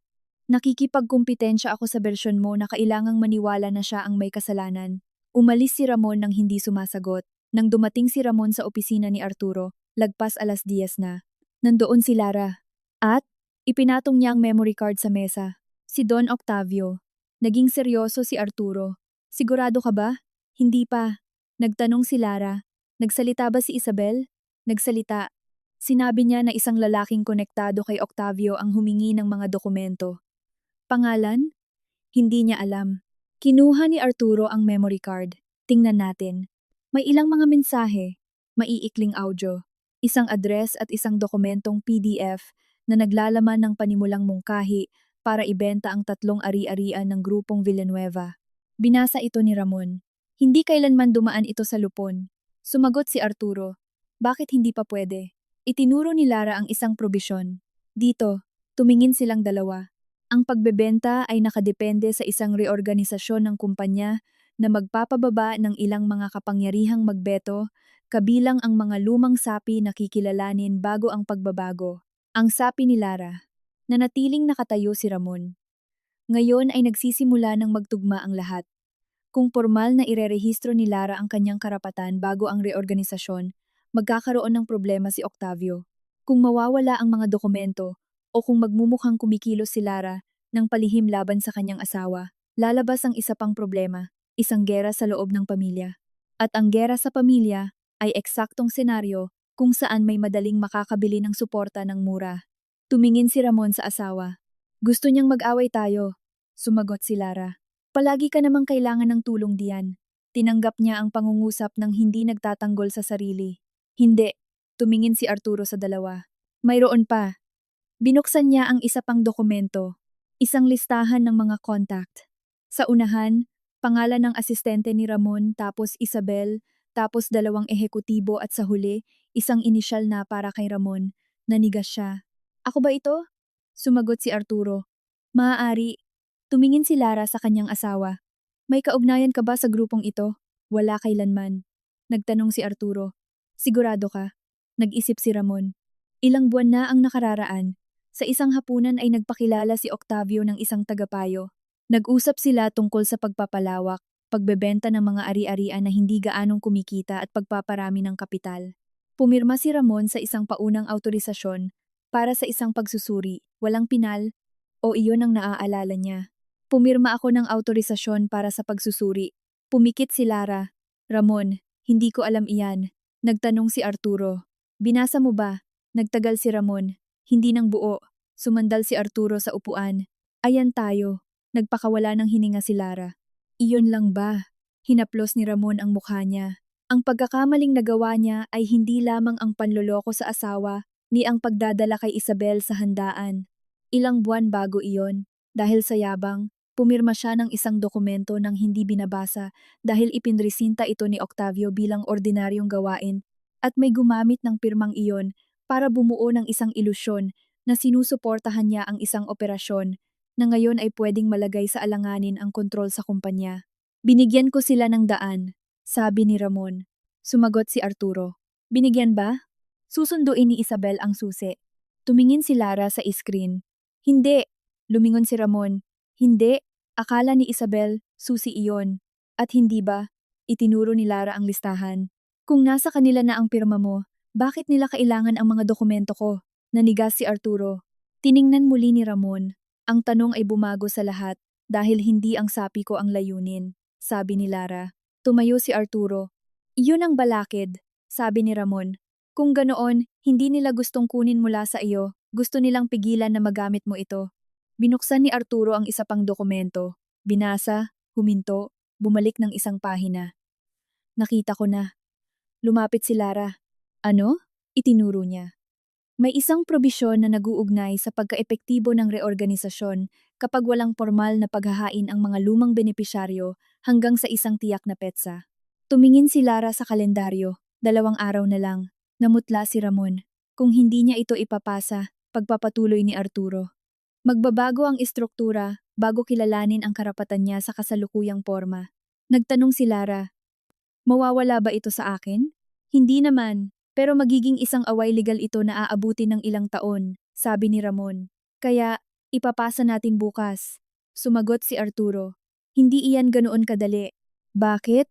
dahil kulang ng mga orihinal na kalakip para sa kadena ng pagmamay-ari. Natahimik si Lara. Nasa asul na folder iyon. Tumingin si Arturo. Lahat? Ang mga sertipikadong tunay na kopya. Kinuha ni Ramon ang cellphone niya. Sinabi ni Isabel na nasa kondominium. Sumagot si Lara. Sinabi ba niyang kinuha niya ang buong folder? Huminto siya. Hindi. Sinabi lang niya na nandoon ang folder. Hindi na nandoon ang lahat ng dokumento sa loob nito. Tumawag si Ramon. Hindi sumagot si Isabel. Tumawag ulit. Wala pa rin sa pangatlong subok. Dumiretso sa huling mensahe sa telepono. Kinuha ni Lara ang bag niya. Tara, nagtanong si Arturo. Saan? Sa kondominium niya, sagot ni Ramon. Sasama ako. Tumingin si Lara. Ako rin. Hindi. Sa akin ang mga dokumento. Pwedeng delikado. Tumawa siya. Ngayon, naisipan mo na akong protektahan? Hindi nag-react si Ramon. Hindi. Naisipan ko lang tumigil na magpanggap na marami akong alam kaysa sa totoo. Tiningnan siya ni Lara ng ilang segundo. Iyon ang unang tamang sagot na naibigay nito sa kanya sa matagal na panahon. Sa gusali ng kondominium ni Isabel sa BGC, walang sumagot sa intercom. Nakilala ng gwardya si Ramon at naging alanganin ito.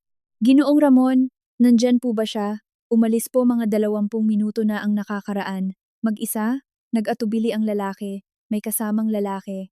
Nagtanong si Lara. Ilarawan mo nga. Inilarawan ng gwardya ang lalaki. Nagkatinginan sina Ramon at Lara. Tugma ito sa sinabi ni Isabel. At may dala ba silang gamit? Tanong ni Lara. Isang kahon po at isang bag. Pumikit si Ramon. Saan sila pumunta? Hindi ko po alam. Kinuha ni Lara ang cellphone niya. Nasa kay Arturo ang address ng kondominium kung saan sila nagkita. Tumango si Ramon.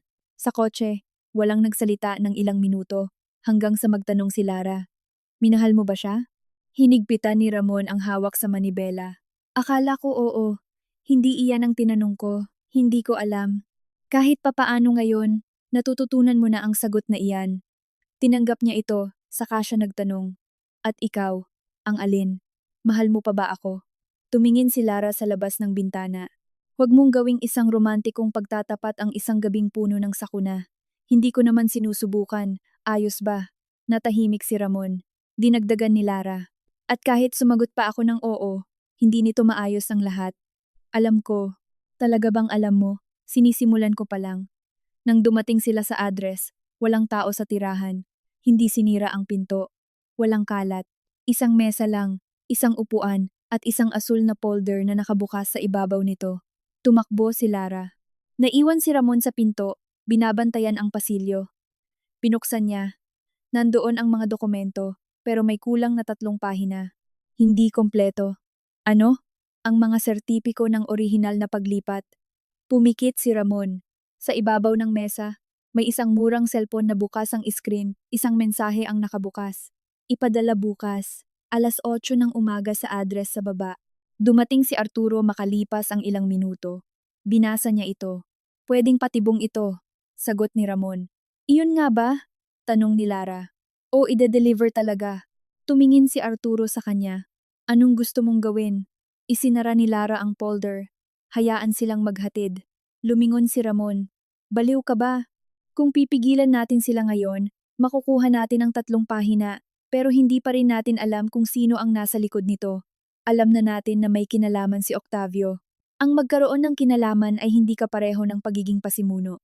Tiningnan ni Arturo ang mensahe. May punto siya. Hinaplos ni Ramon ang kanyang mukha. Paano kung mawala ang mga dokumento? Sumagot si Lara. Gagawa tayo ng kopya ng mga nasa atin.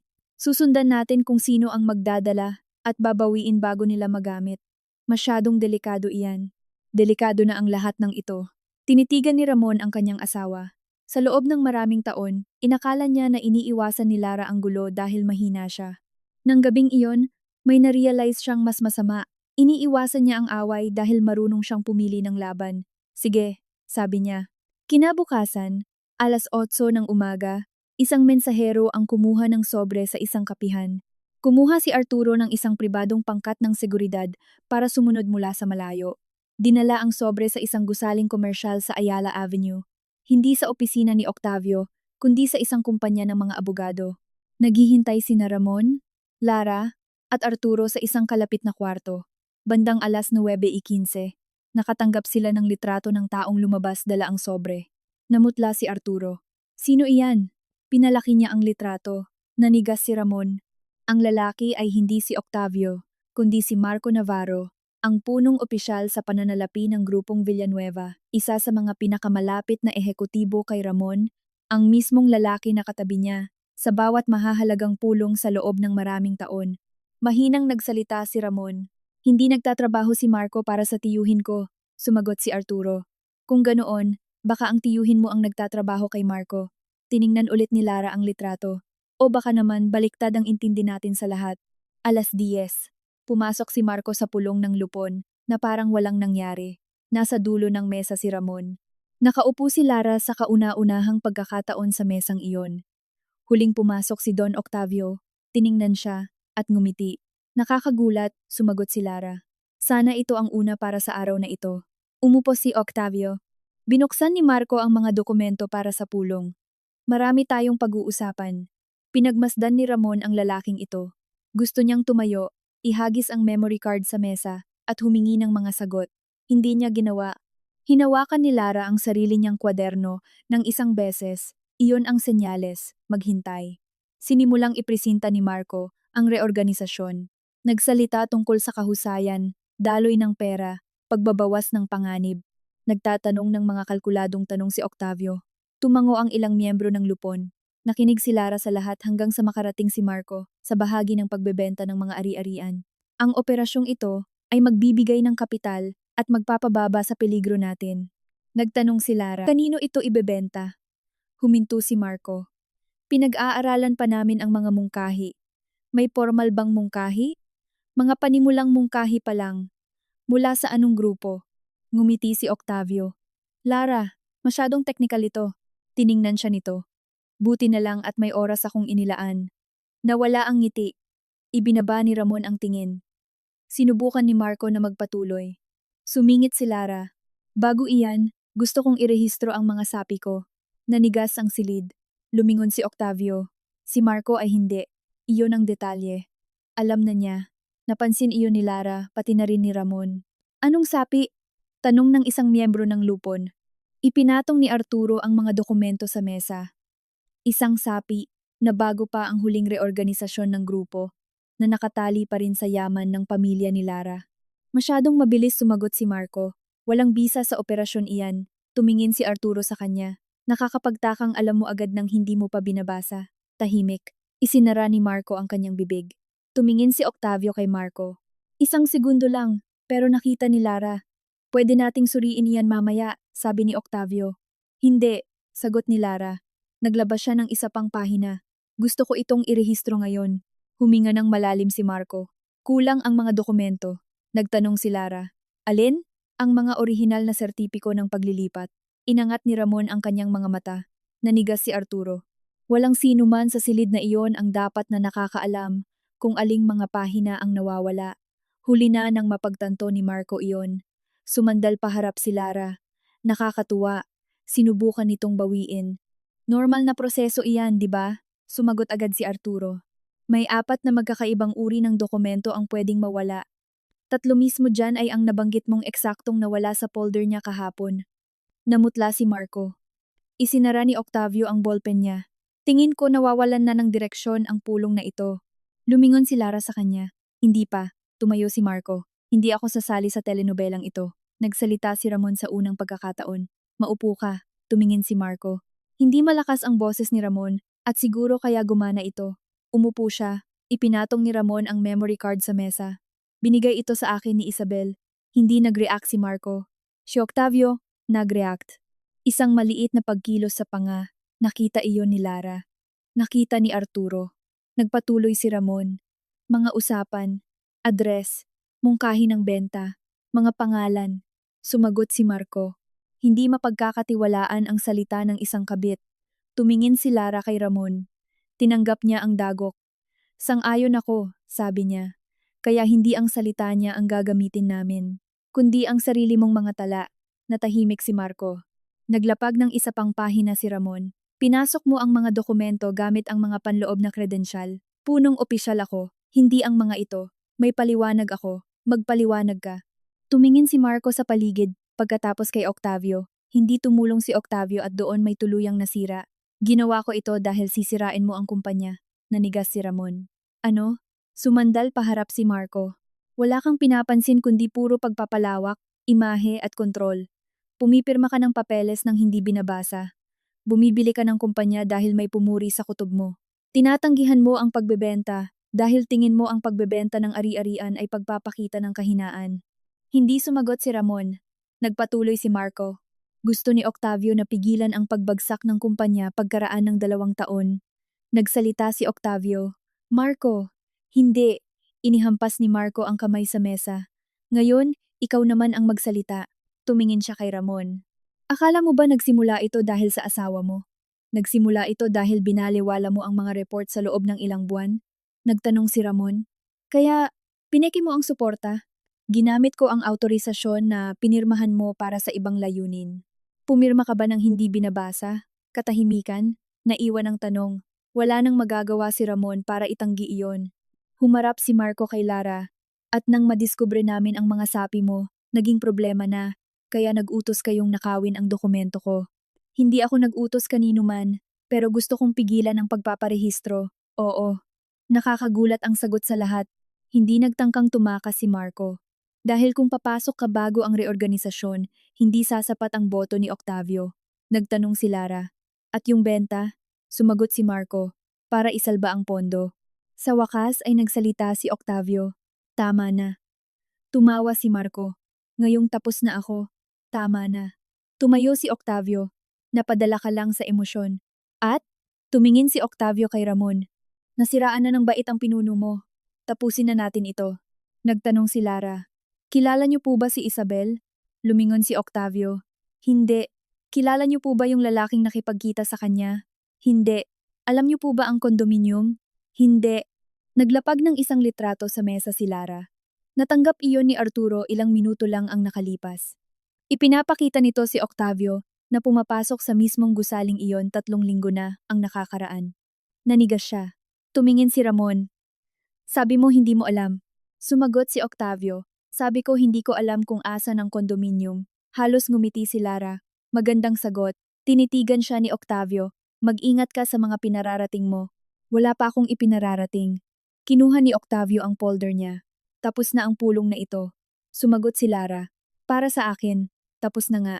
Pinirmahan niya ang formal na hiling para sa pagkilala ng sapi at inilapag sa harap ni Arturo. Irehistro mo. Tumayo si Marco. Kulang pa rin ang mga sertipiko. Sumagot si Lara. Hindi na. Bumukas ang pinto. Pumasok si Celine. Hawak sa kamay ang 3 pahina. Tumayo si Ramon. Celine? Naglakad siya palapit kay Lara. Iniwan ito ni Isabel sa akin kaninang 6:00 ng umaga. Nawalan ng kulay ang mukha ni Marco. Tumingin si Octavio sa pinto, na parang kinakalkula ang distansya para makatakas. Kinuha ni Lara ang mga dokumento. May sinabi ba siya? Sumagot si Celine. Meron. Ano? Diretsong tumingin si Celine kay Ramon. Sinabi niya na hindi si Marco ang lalaking naguutos. Napatigil ang silid. Lumingon si Marco kay Octavio. Nanigas si Octavio, pero nagpatuloy si Celine at hindi rin si Octavio. Napakunot noo si Ramon. Kung ganoon, sino? Nagbigay si Celine ng isang mas maliit na sobre. Binuksan ito ni Lara. Sa loob ay may isang lumang litrato. Nakilala ito agad ni Ramon. Ang ama niya na nakatabi sa kanya, isang lalaking mas bata, at sa kabilang panig ay ang ama ni Lara. Sa likod ay may petsa mula 20 taon na ang nakakaraan at isang pangungusap na nakasulat kamay. Ang kumpanya ay hindi kailanman naging pag-aari lang ng mga Villanueva. Inangat ni Ramon ang kanyang mga mata. Nawala ng ekspresyon si Arturo. Si Lara ang unang nakapansin. Alam mo ba kung anong ibig sabihin nito?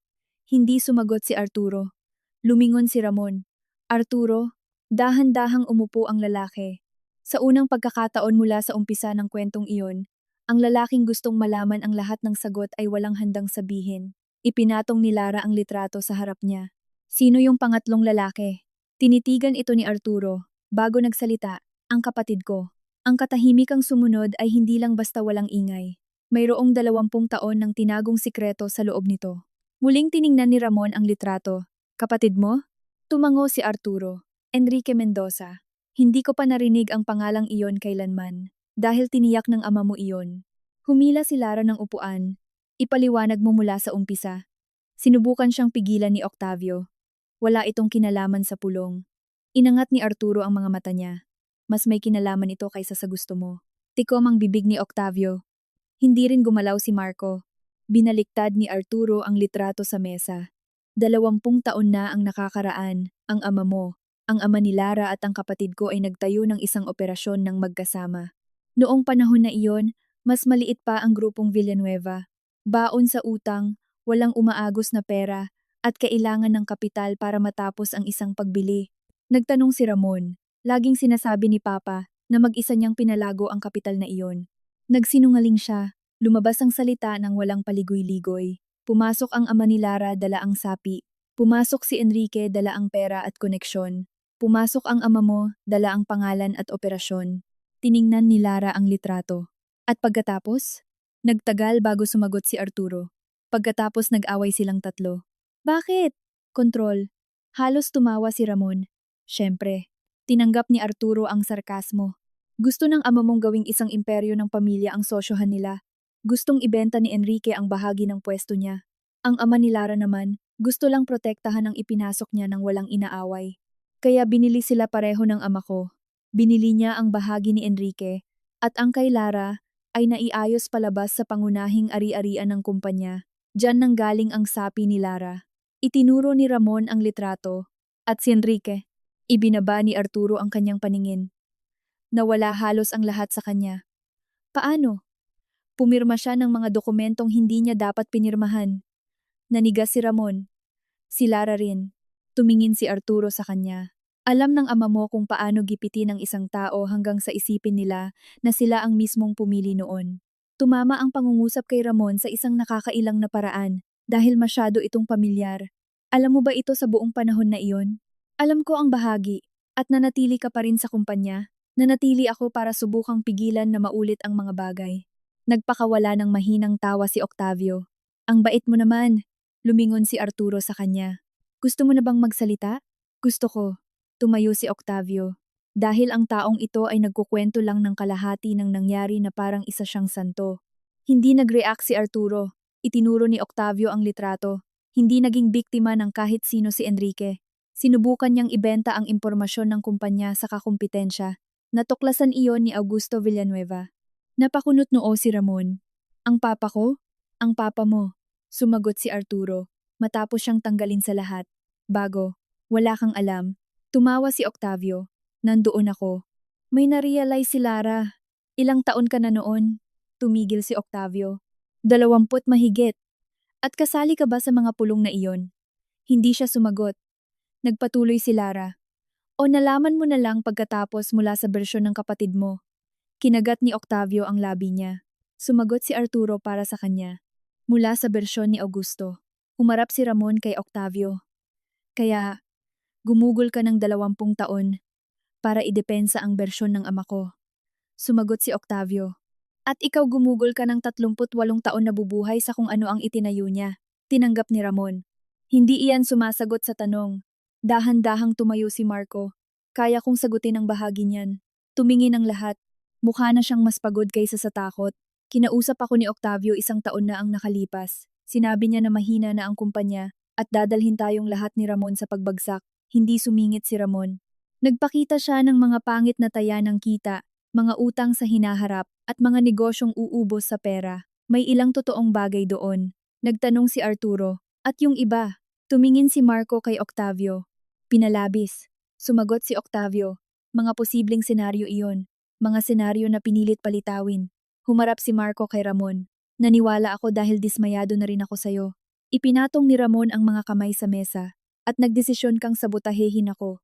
Nagdesisyon akong ipilit ang pagbenta bago mo sirain ang kumpanya nang walang pahintulot ng lupon. Dahil alam kong ibabeto mo iyon. Hindi tumanggi si Ramon. Nagpatuloy si Marco. At doon lumabas ang sapi ni Lara. Nagtanong si Lara, sinong nakahanap? Natahimik si Marco. Sumagot si Octavio. Ako. Paano? Mga lumang dokumento ng pamilya. Nanliit ang mga mata ni Arturo. Wala kang paraan para mabuksan iyon. Ngumiti si Octavio. Mas malaki ang kakayahan ko kaysa sa iniisip mo. Iyon ang unang pagkakataon ng umagang iyon na tila nakaramdam siya ng kasiyahan. Naintindihan iyon ni Lara. Si Enrique. Hindi sumagot si Octavio. Inulit ni Lara. Si Enrique ang nagsabi. Nanigas si Arturo. Tumingin si Octavio sa kanya. Hindi naman talaga tuluyang naglaho ang kapatid mo. Nag-iba ang mukha ni Arturo. Hindi naman masyado. Tama lang. Napansin iyon ni Ramon. Akala mo wala na siya dito. Sumagot si Arturo. 15 taon na siyang hindi kumakausap sa akin. Nagpakawala ng maikling tawa si Octavio. Kinausap niya ako. Walang nagsalita. Nandun ang ikalawang antas ng katotohanan. Hindi si Octavio ang nag-isip ng plano. Hindi rin si Marco. Si Isabel ay naging isang malinaw na piyesa lang. Si Enrique Mendoza, ang lalaking nawala ng halos lahat sa lumang alita ng pamilya, ay bumalik nang hindi man lang nagpapakita ng mukha sa anumang pulong. Nagtanong si Lara, ano ang gusto niya? Sumagot si Octavio, ang kung anong sa tingin niya ay sa kanya. Pumikit si Arturo, hindi, Octavio, tinitigan siya nito. Pinoprotektahan mo pa rin ba ang mga Villanueva pagkatapos ng lahat? Wala akong pinoprotektahang kahit sino. Tumayo si Arturo. Ang sinasabi ko, hindi lang pera ang gusto ni Enrique. Paano mo nasabi? Tumingin si Arturo sa litrato. Dahil kilala ko ang kapatid ko. Sumagot si Octavio. Dati, napatigil ang usapan. Tumayo si Lara. Nasaan siya? Tumawa si Octavio. Sa tingin mo isusuplong ko siya? Sa tingin ko, baka ma-realize mo na ginagamit ka rin niya. Nawala ang ngiti nito. Huwag kang magsalita tungkol sa bagay na hindi mo alam. Anong ipinangako niya sa'yo? Natahimik si Octavio. Lumapit si Lara. Kontrol ng kumpanya? Hindi. Pagiging presidente? Umiwas ng tingin si Octavio. Sapat na iyon. Naintindihan ni Ramon. Ginawa mo lahat ng ito para lang makaupo sa pwesto ko. Lumingon si Octavio sa kanya. Pwesto mo? Ganun ba? Iyan mismo ang sakit mo. Tinapik ni Octavio ang kanyang daliri sa mesa. Iniisip mo lahat ay sayo, ang kumpanya, ang pamilya, ang bahay, pati na ang mga tao. Hindi sumagot si Ramon. Ganyan din ang ama mo. Pagpapatuloy ni Octavio. At alam mo ang mas malala? Hindi ka nagtatrabaho ng kalahati sa inaakala mo. May mga taong sumasalba sa kumpanyang ito habang nagpapanggap kang ikaw ang lalaking nagdedesisyon sa lahat. Malupit ang pangungusap pero may katotohanan. Alam iyon ni Ramon. Kaya hindi siya nag-react. Tila dismayado si Octavio. Naghintay siya ng sigawan, pero walang dumating. Nagtanong si Ramon, ipinangako ba ni Enrique ang posisyon ng presidente sa iyo? Sumagot si Octavio, ipinangako niyang ibabalik ang balanse. Sumingit si Arturo, ibig sabihin niyan, oo. Lumingon si Octavio, manahimik ka.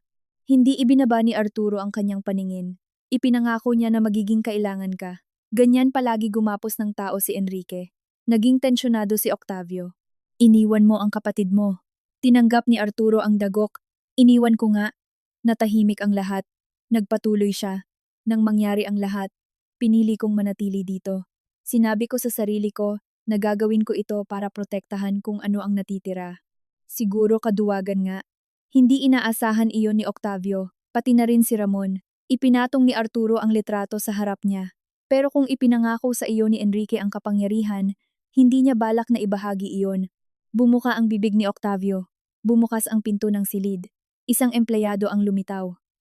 Ginoong Arturo, may isang lalaki po sa labas na humihiling na makausap kayo. Nanigas si Arturo. Pangalan? Sumagot ang empleyado. Enrique Mendoza. Walang nakahinga ng maayos sa loob ng ilang segundo. Tumingin si Ramon kay Lara, hindi siya umiwas ng tingin. Papasukin mo. Sabi ni Ramon. Lara, nandito na siya sa harap natin. Umupo si Arturo. Sa unang pagkakataon, nanginginig ang kanyang mga kamay. Pumasok ng mag-isa si Enrique. Mas matanda siya kaysa sa nasa litrato, syempre. Pero mayroon pa ring isang bagay sa hugis ng kanyang mga mata na nag-uugnay sa magkapatid. Una siyang tumingin kay Arturo. Tumanda ka ng masama. Sumagot si Arturo. Ikaw rin. Ngumiti si Enrique. Pagkatapos ay tinitigan si Ramon. Kuhang-kuha si Augusto sa mukha. Nagsalita si Ramon. Hindi iyan isang papuri para sa akin ngayon. Nagtaas ng kilay si Enrique. Siguro may natutunan ka na rin. Nagtanong si Lara. Ikaw ba ang nag-utos na kunin ang mga dokumento ko? Tumingin si Enrique sa kanya. Hindi inutos. Pinaimbestigahan. Ginamit mo si Isabel ang bailang. Hindi ko kilala si Isabel. Nagsalita si Marco. Kilala siya ng tagapamagitan. Tumingin si Enrique sa kanya.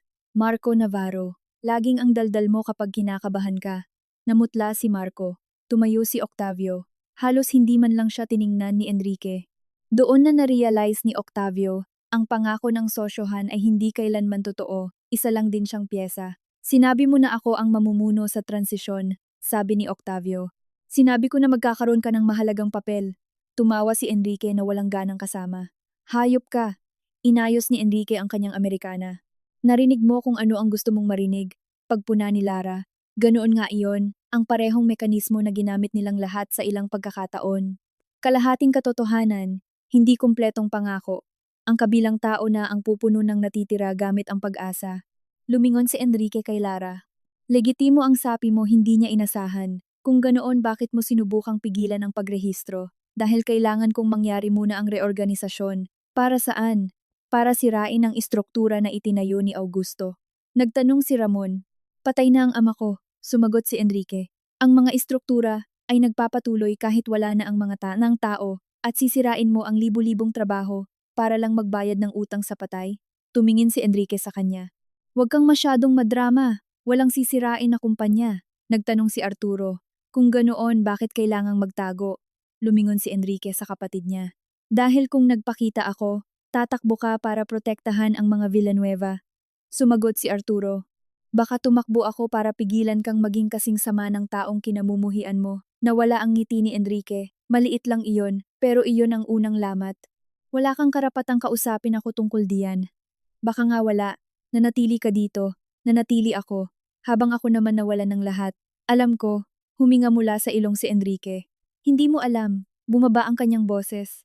Ibinenta ko ang tirahan ko, nasira ang kasal ko, nag-aksaya ako ng ilang taon sinusubukang patunayan na inilagay ako ni Augusto sa isang posisyon para mapatalsik ako na matagal na palang plinano. Ikaw? Nakaupo ka sa mesa niya. Hindi agad sumagot si Arturo. Nang magsalita siya, hindi siya nagtangkang magdepensa. Dapat sana hinanap kita. Umiwas ng tingin si Enrique. Tila mas masakit pa ang pangungusap na iyon kaysa sa isang mahabang paliwanag. Nagtanong si Lara. At ngayon? Bumalik sa pagiging malamig si Enrique. Ngayon, gusto ko ng hustisya. Magkano? Hindi ito tungkol sa pera. Kung ganoon ano, tumingin siya kay Ramon. Gusto kong mawala ang buong kontrol sa pamilya Villanueva. Sumagot si Ramon. Siguro magkakasundo tayo dyan. Tumingin ang lahat. Napakunot noo si Enrique. Ano ka mo? Hinila ni Ramon ang kanyang upuan. May punto ka sa isang bagay. Tinrato ko ang kumpanya na parang pagpapalawig ng apelyido ko. Nagpakawala ng tawa si Octavio. Masyadong napapanahon na ngayon mo pa naisip yan. Hindi siya pinansin ni Ramon. Pumirma ako ng mga dokumento nang hindi nagbabasa. Binalewala ko ang mga tao. Akala ko ang pagiging boss ay nangangahulugang pagiging magaling. Tumingin siya kay Lara. Ginawa ko rin ang parehong bagay sa sarili kong bahay. Hindi sumagot si Lara. Bumalik si Ramon kay Enrique. Kaya lang, hindi ko ibibigay sa iyo ang kumpanya para itama ang ginawa ng ama ko. Dahil ba, iniisip mo pa rin na sa iyo ito? Hindi na. Itinulak niya ang mga dokumento ng reorganisasyon dahil sinubukan mong manipulahin ang lahat para makarating dito. Natahimik si Enrique. Pwede ka naman sanang lumapit ng may mga papeles, humingi ng pagsusuri, negosasyon, at pagkilala sa nawala sa iyo. At makikinig ka ba? Nagtagal si Ramon. Kung nangyari ito, 6 na buwan na ang nakakaraan, baka hindi. Ginulat ng sagot si Enrique. Ngayon, makikinig ako. Tumawa si Enrique. Takot kang mawalan ng asawa, kumpanya, at anak sa iisang katapusan ng linggo lang. Hindi nag-react si Ramon. Oo, pumatay sa pangaasar ang pag-amin niya. Tumingin si Lara sa kanya. Nagpatuloy si Ramon. At siguro kailangan ko pang mawalan ng bahagi ng mga ito para matuto. Hindi nakahanap ng agad na isasagot si Enrique.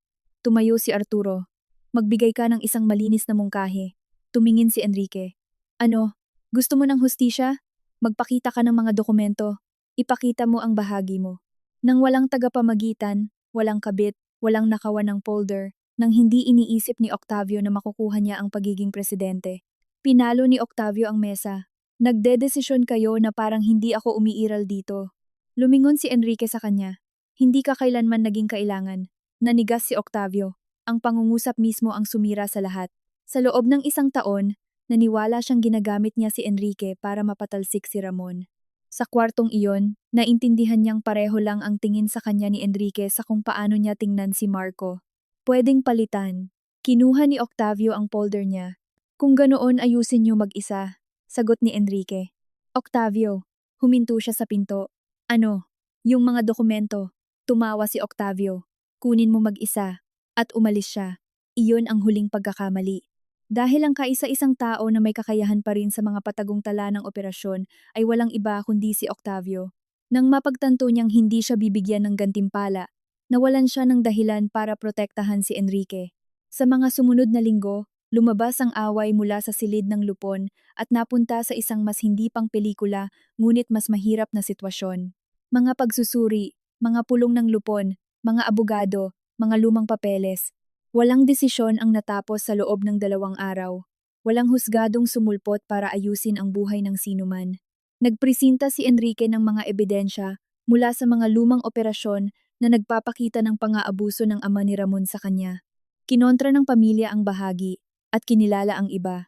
Formal na inirehistro ni Lara ang kanyang sapi, pero inabot ng oras ang proseso ng pagpapatunay nito. Ang pagbebenta ng mga ari-arian ay sinuspinde mismo ng lupon hanggang sa masuri ng maayos ang lahat. Nawalan ng kapangyarihang tagapagpaganap si Marco habang iniimbestigahan ang kanyang mga aksyon sa loob ng kumpanya. Ibinigay ni Octavio ang mga tala para protektahan ang kanyang sarili. Nawala si Isabel sa buhay ni Ramon. Pero hindi pa rin nito nareresolba ang pinakamahirap na bahagi. Isang Biyernes ng hapon, halos 1 buwan pagkatapos ng lahat, nag-iimpake si Lara sa 2 maleta.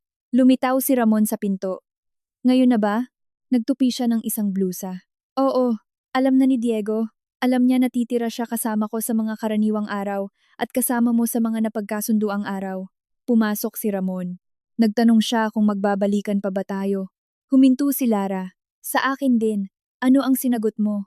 Na hindi natin alam kung ano ang mangyayari sa hinaharap, pero tayong dalawa ay magulang pa rin niya. Tumango si Ramon. Magandang sagot. Binalikan ni Lara ang maleta. Walang magandang sagot. Mayroon lang sagot na hindi gaano kasama. Halos ngumiti siya. Kinuha ni Ramon ang isang kahon sa sahig. Kasama ba ito? Oo. Binuhat niya ito papunta sa pinto. Hindi niya sinubukang pigilan siya. Hindi siya nakiusap na manatili ito bago iyon para sa kanya. Pagbalik niya, natagpuan niya si Lara na may hawak na isang litrato ng kanilang kasal. Gusto mong dalhin? Sumagot siya. Hindi. Inilagay niya ito sa loob ng kabinet. Nagtanong si Ramon, pwede ba akong may sabihin ng walang hinihinging kapalit? Tumingin si Lara. Sige, patawad. Natahimik siya. Hindi lang dahil kay Isabel. Nagpatuloy si Ramon. Para sa mga oras na sinubukan mong kausapin ako at tinrato ko itong parang ingay lang. Para sa dami ng desisyon na ginawa ko akala ko sapat na ang nagbabayad ng mga bayarin at nagsibibigay ng katatagan. Dahil pinadama ko sa'yo na bisita ka lang sa isang buhay na sa iyo rin. Hinigpitan ni Lara ang hawak sa strap ng maleta. Hindi na yan mabubura. Alam ko. At hindi rin ako babalik nang dahil lang naiintindihan mo na ngayon. Alam ko. Lagi mo nang sinasabi yan ngayon. Nagpakawala ng mahinang tawa si Ramon. Sinusubukan kong matuto. Tiningnan siya nito ng ilang segundo. Mahal pa rin kita. Hindi gumalaw si Ramon. Nagpatuloy si Lara. At iyon mismo ang dahilan kung bakit mas mahirap ang lahat. Kung hindi kita mahal, ang umalis ay magiging simple na lang. Ibinaba niya ang kanyang paningin. Mahal din kita. Alam ko. Sa pagkakataong ito, siya naman ang gumamit ng pangungusap. Halos mapangiti si Ramon. Kaya, tapos na? Sumagot si Lara. Ang kasal natin? Oo.